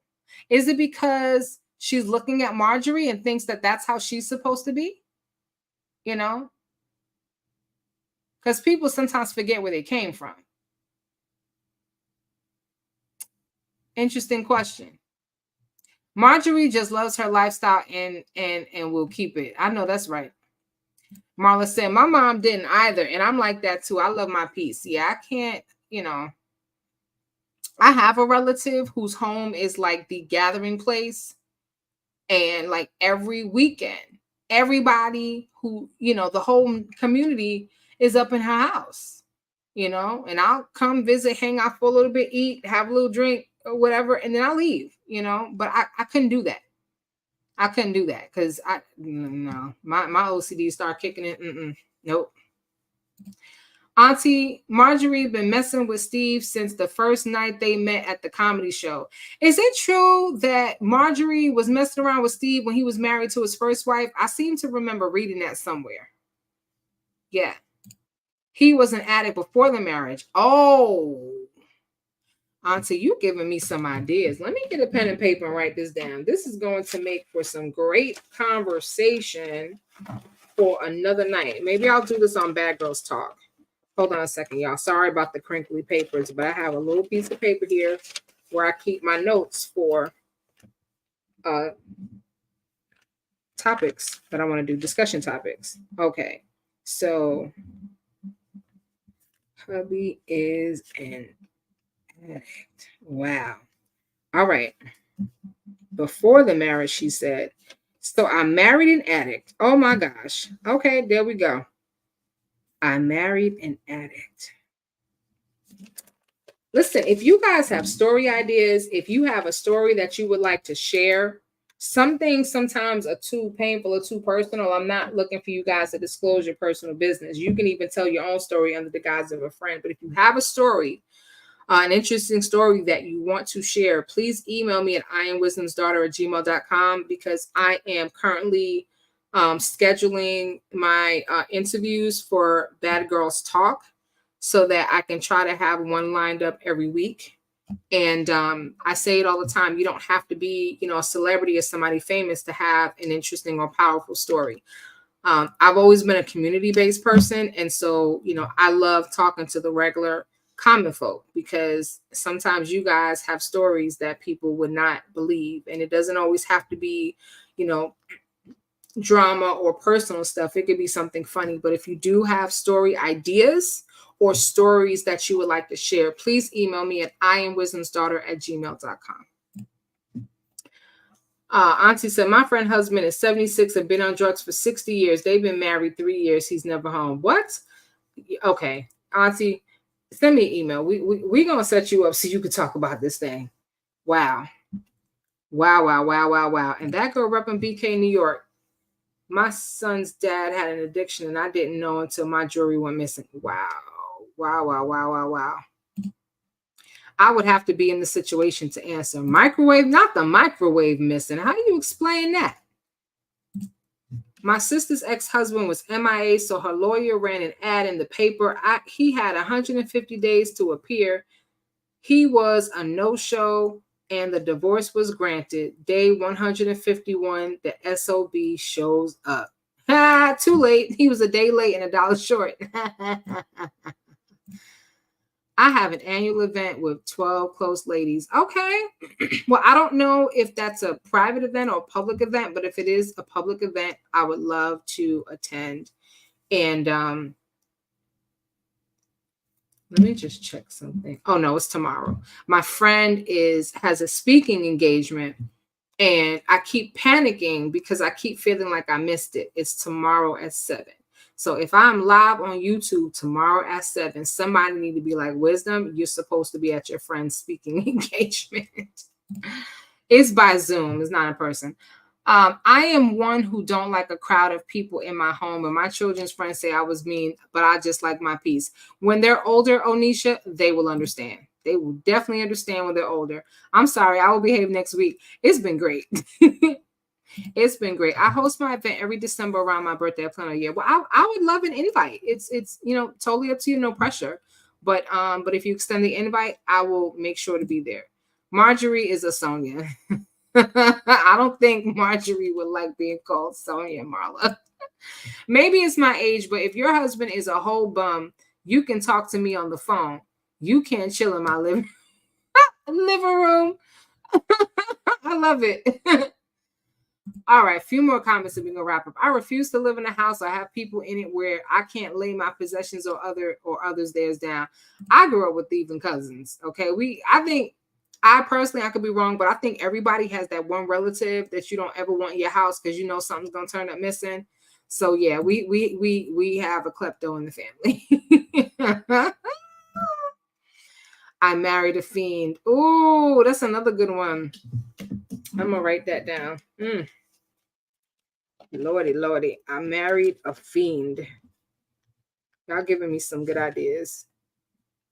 Yep, y'all gotta email me ideas what you want to talk about on Bad Girls Talk. Because what I want to do is set up panels in advance, so we have people that are scheduled to be on the panel to kind of give their thoughts on these topics. First date nightmares. Okay, look at y'all coming out. Now I said to email it to me, but it's okay. Y'all making it easy for me because y'all putting it right here. A first date nightmares. Ooh. I've never been on a blind date, y'all. I've never, ever been on a blind date. I've only ever dated someone that I knew or that I was around, like a friend of a friend, but like we kind of met before. Let me see. She said he totaled 3 cars. Lord have mercy. I had 2 and they can't ride in my car or come to my house. Black Snake Moan. Say goodnight, WD and the Wisdom family. Trina Baker's in the building. Airbnb for a bad review. Airbnb revenge for a bad review. You funny, Tony. All right, last comment. I have a story to tell, but everyone would need Kleenex. That's okay. Listen. I don't know if you've ever heard Legacy Moon's story. She's told her testimony, the full testimony. Well, she's never told the full testimony, but what she told us was hard enough. But if you are willing to share, we can handle it. That I can tell you. The other thing that I'll say is that the last time Legacy Moon shared, there were so many people in the chat who were thanking her for sharing her story because it was helping them who've been through similar situations, helping them to kind of talk about what they've been through and face what they've been through. And when I tell you it wasn't the plan, but people were in the chat getting delivered. Okay. So if you are comfortable, just so you know, what I'm doing is I'm setting up private interviews where you will interview with me on StreamYard. It will be just me. So this way, you know, we can have our conversation and you don't have to be nervous. And then if there's something that you're like, you know what, I know I mentioned that, but can you take that out? I have time to edit it out before I air it. We will still have an opportunity to have a live chat going, but the interview portion would have been pre-recorded. So that's how I'm doing it. So, but you know, no pressure. But if you want to talk to me and share, you know, just a little snippet of what it is, whatever you feel comfortable with, you reach out to me. Okay. My hubby didn't do anything but work, play PS4 and hang with me. Aww. Yes. But I'm gonna tell you something. The more Legacy Moon talks about it, I can feel where the more it's that heavy weight is being lifted off of her. Yeah. Yep. Auntie No's Kitchen said, Wisdom, I will do that with you. Okay. Well, just send me an email because I'm putting together a list and a schedule so we can get that going. All right, y'all, listen, we are exactly at the 3-hour mark, 3 hours and 50 seconds. And so, of course, Wisdom family, I always enjoy being live with you. We had a hell of a key tonight, okay? I laughed so hard, I barely have a voice. I had tears coming down my eyes. Okay, one more time. And I forget which Wisdom family said it, but okay, they said Sonya looked like this. This is Seahorsey, okay? Side horse. Here she goes. Y'all are too much. This was a great live. Thank you guys so much for being on. All right. I don't know what's happening with here's my email. I don't know what's happening with YouTube because some of you are not getting the notifications when I'm live. I'm not really sure what's happening with YouTube, but what I will try to do as much as possible is put up a notification on the community wall before I go live so that you guys have an opportunity to check that out. And on that note, y'all know how this go. Be safe, be at peace, and keep your eyes and your ears to these YouTube streets, baby. And I will see you on the next one. Bye, y'all. Because your girl is hot. I'm about to give you.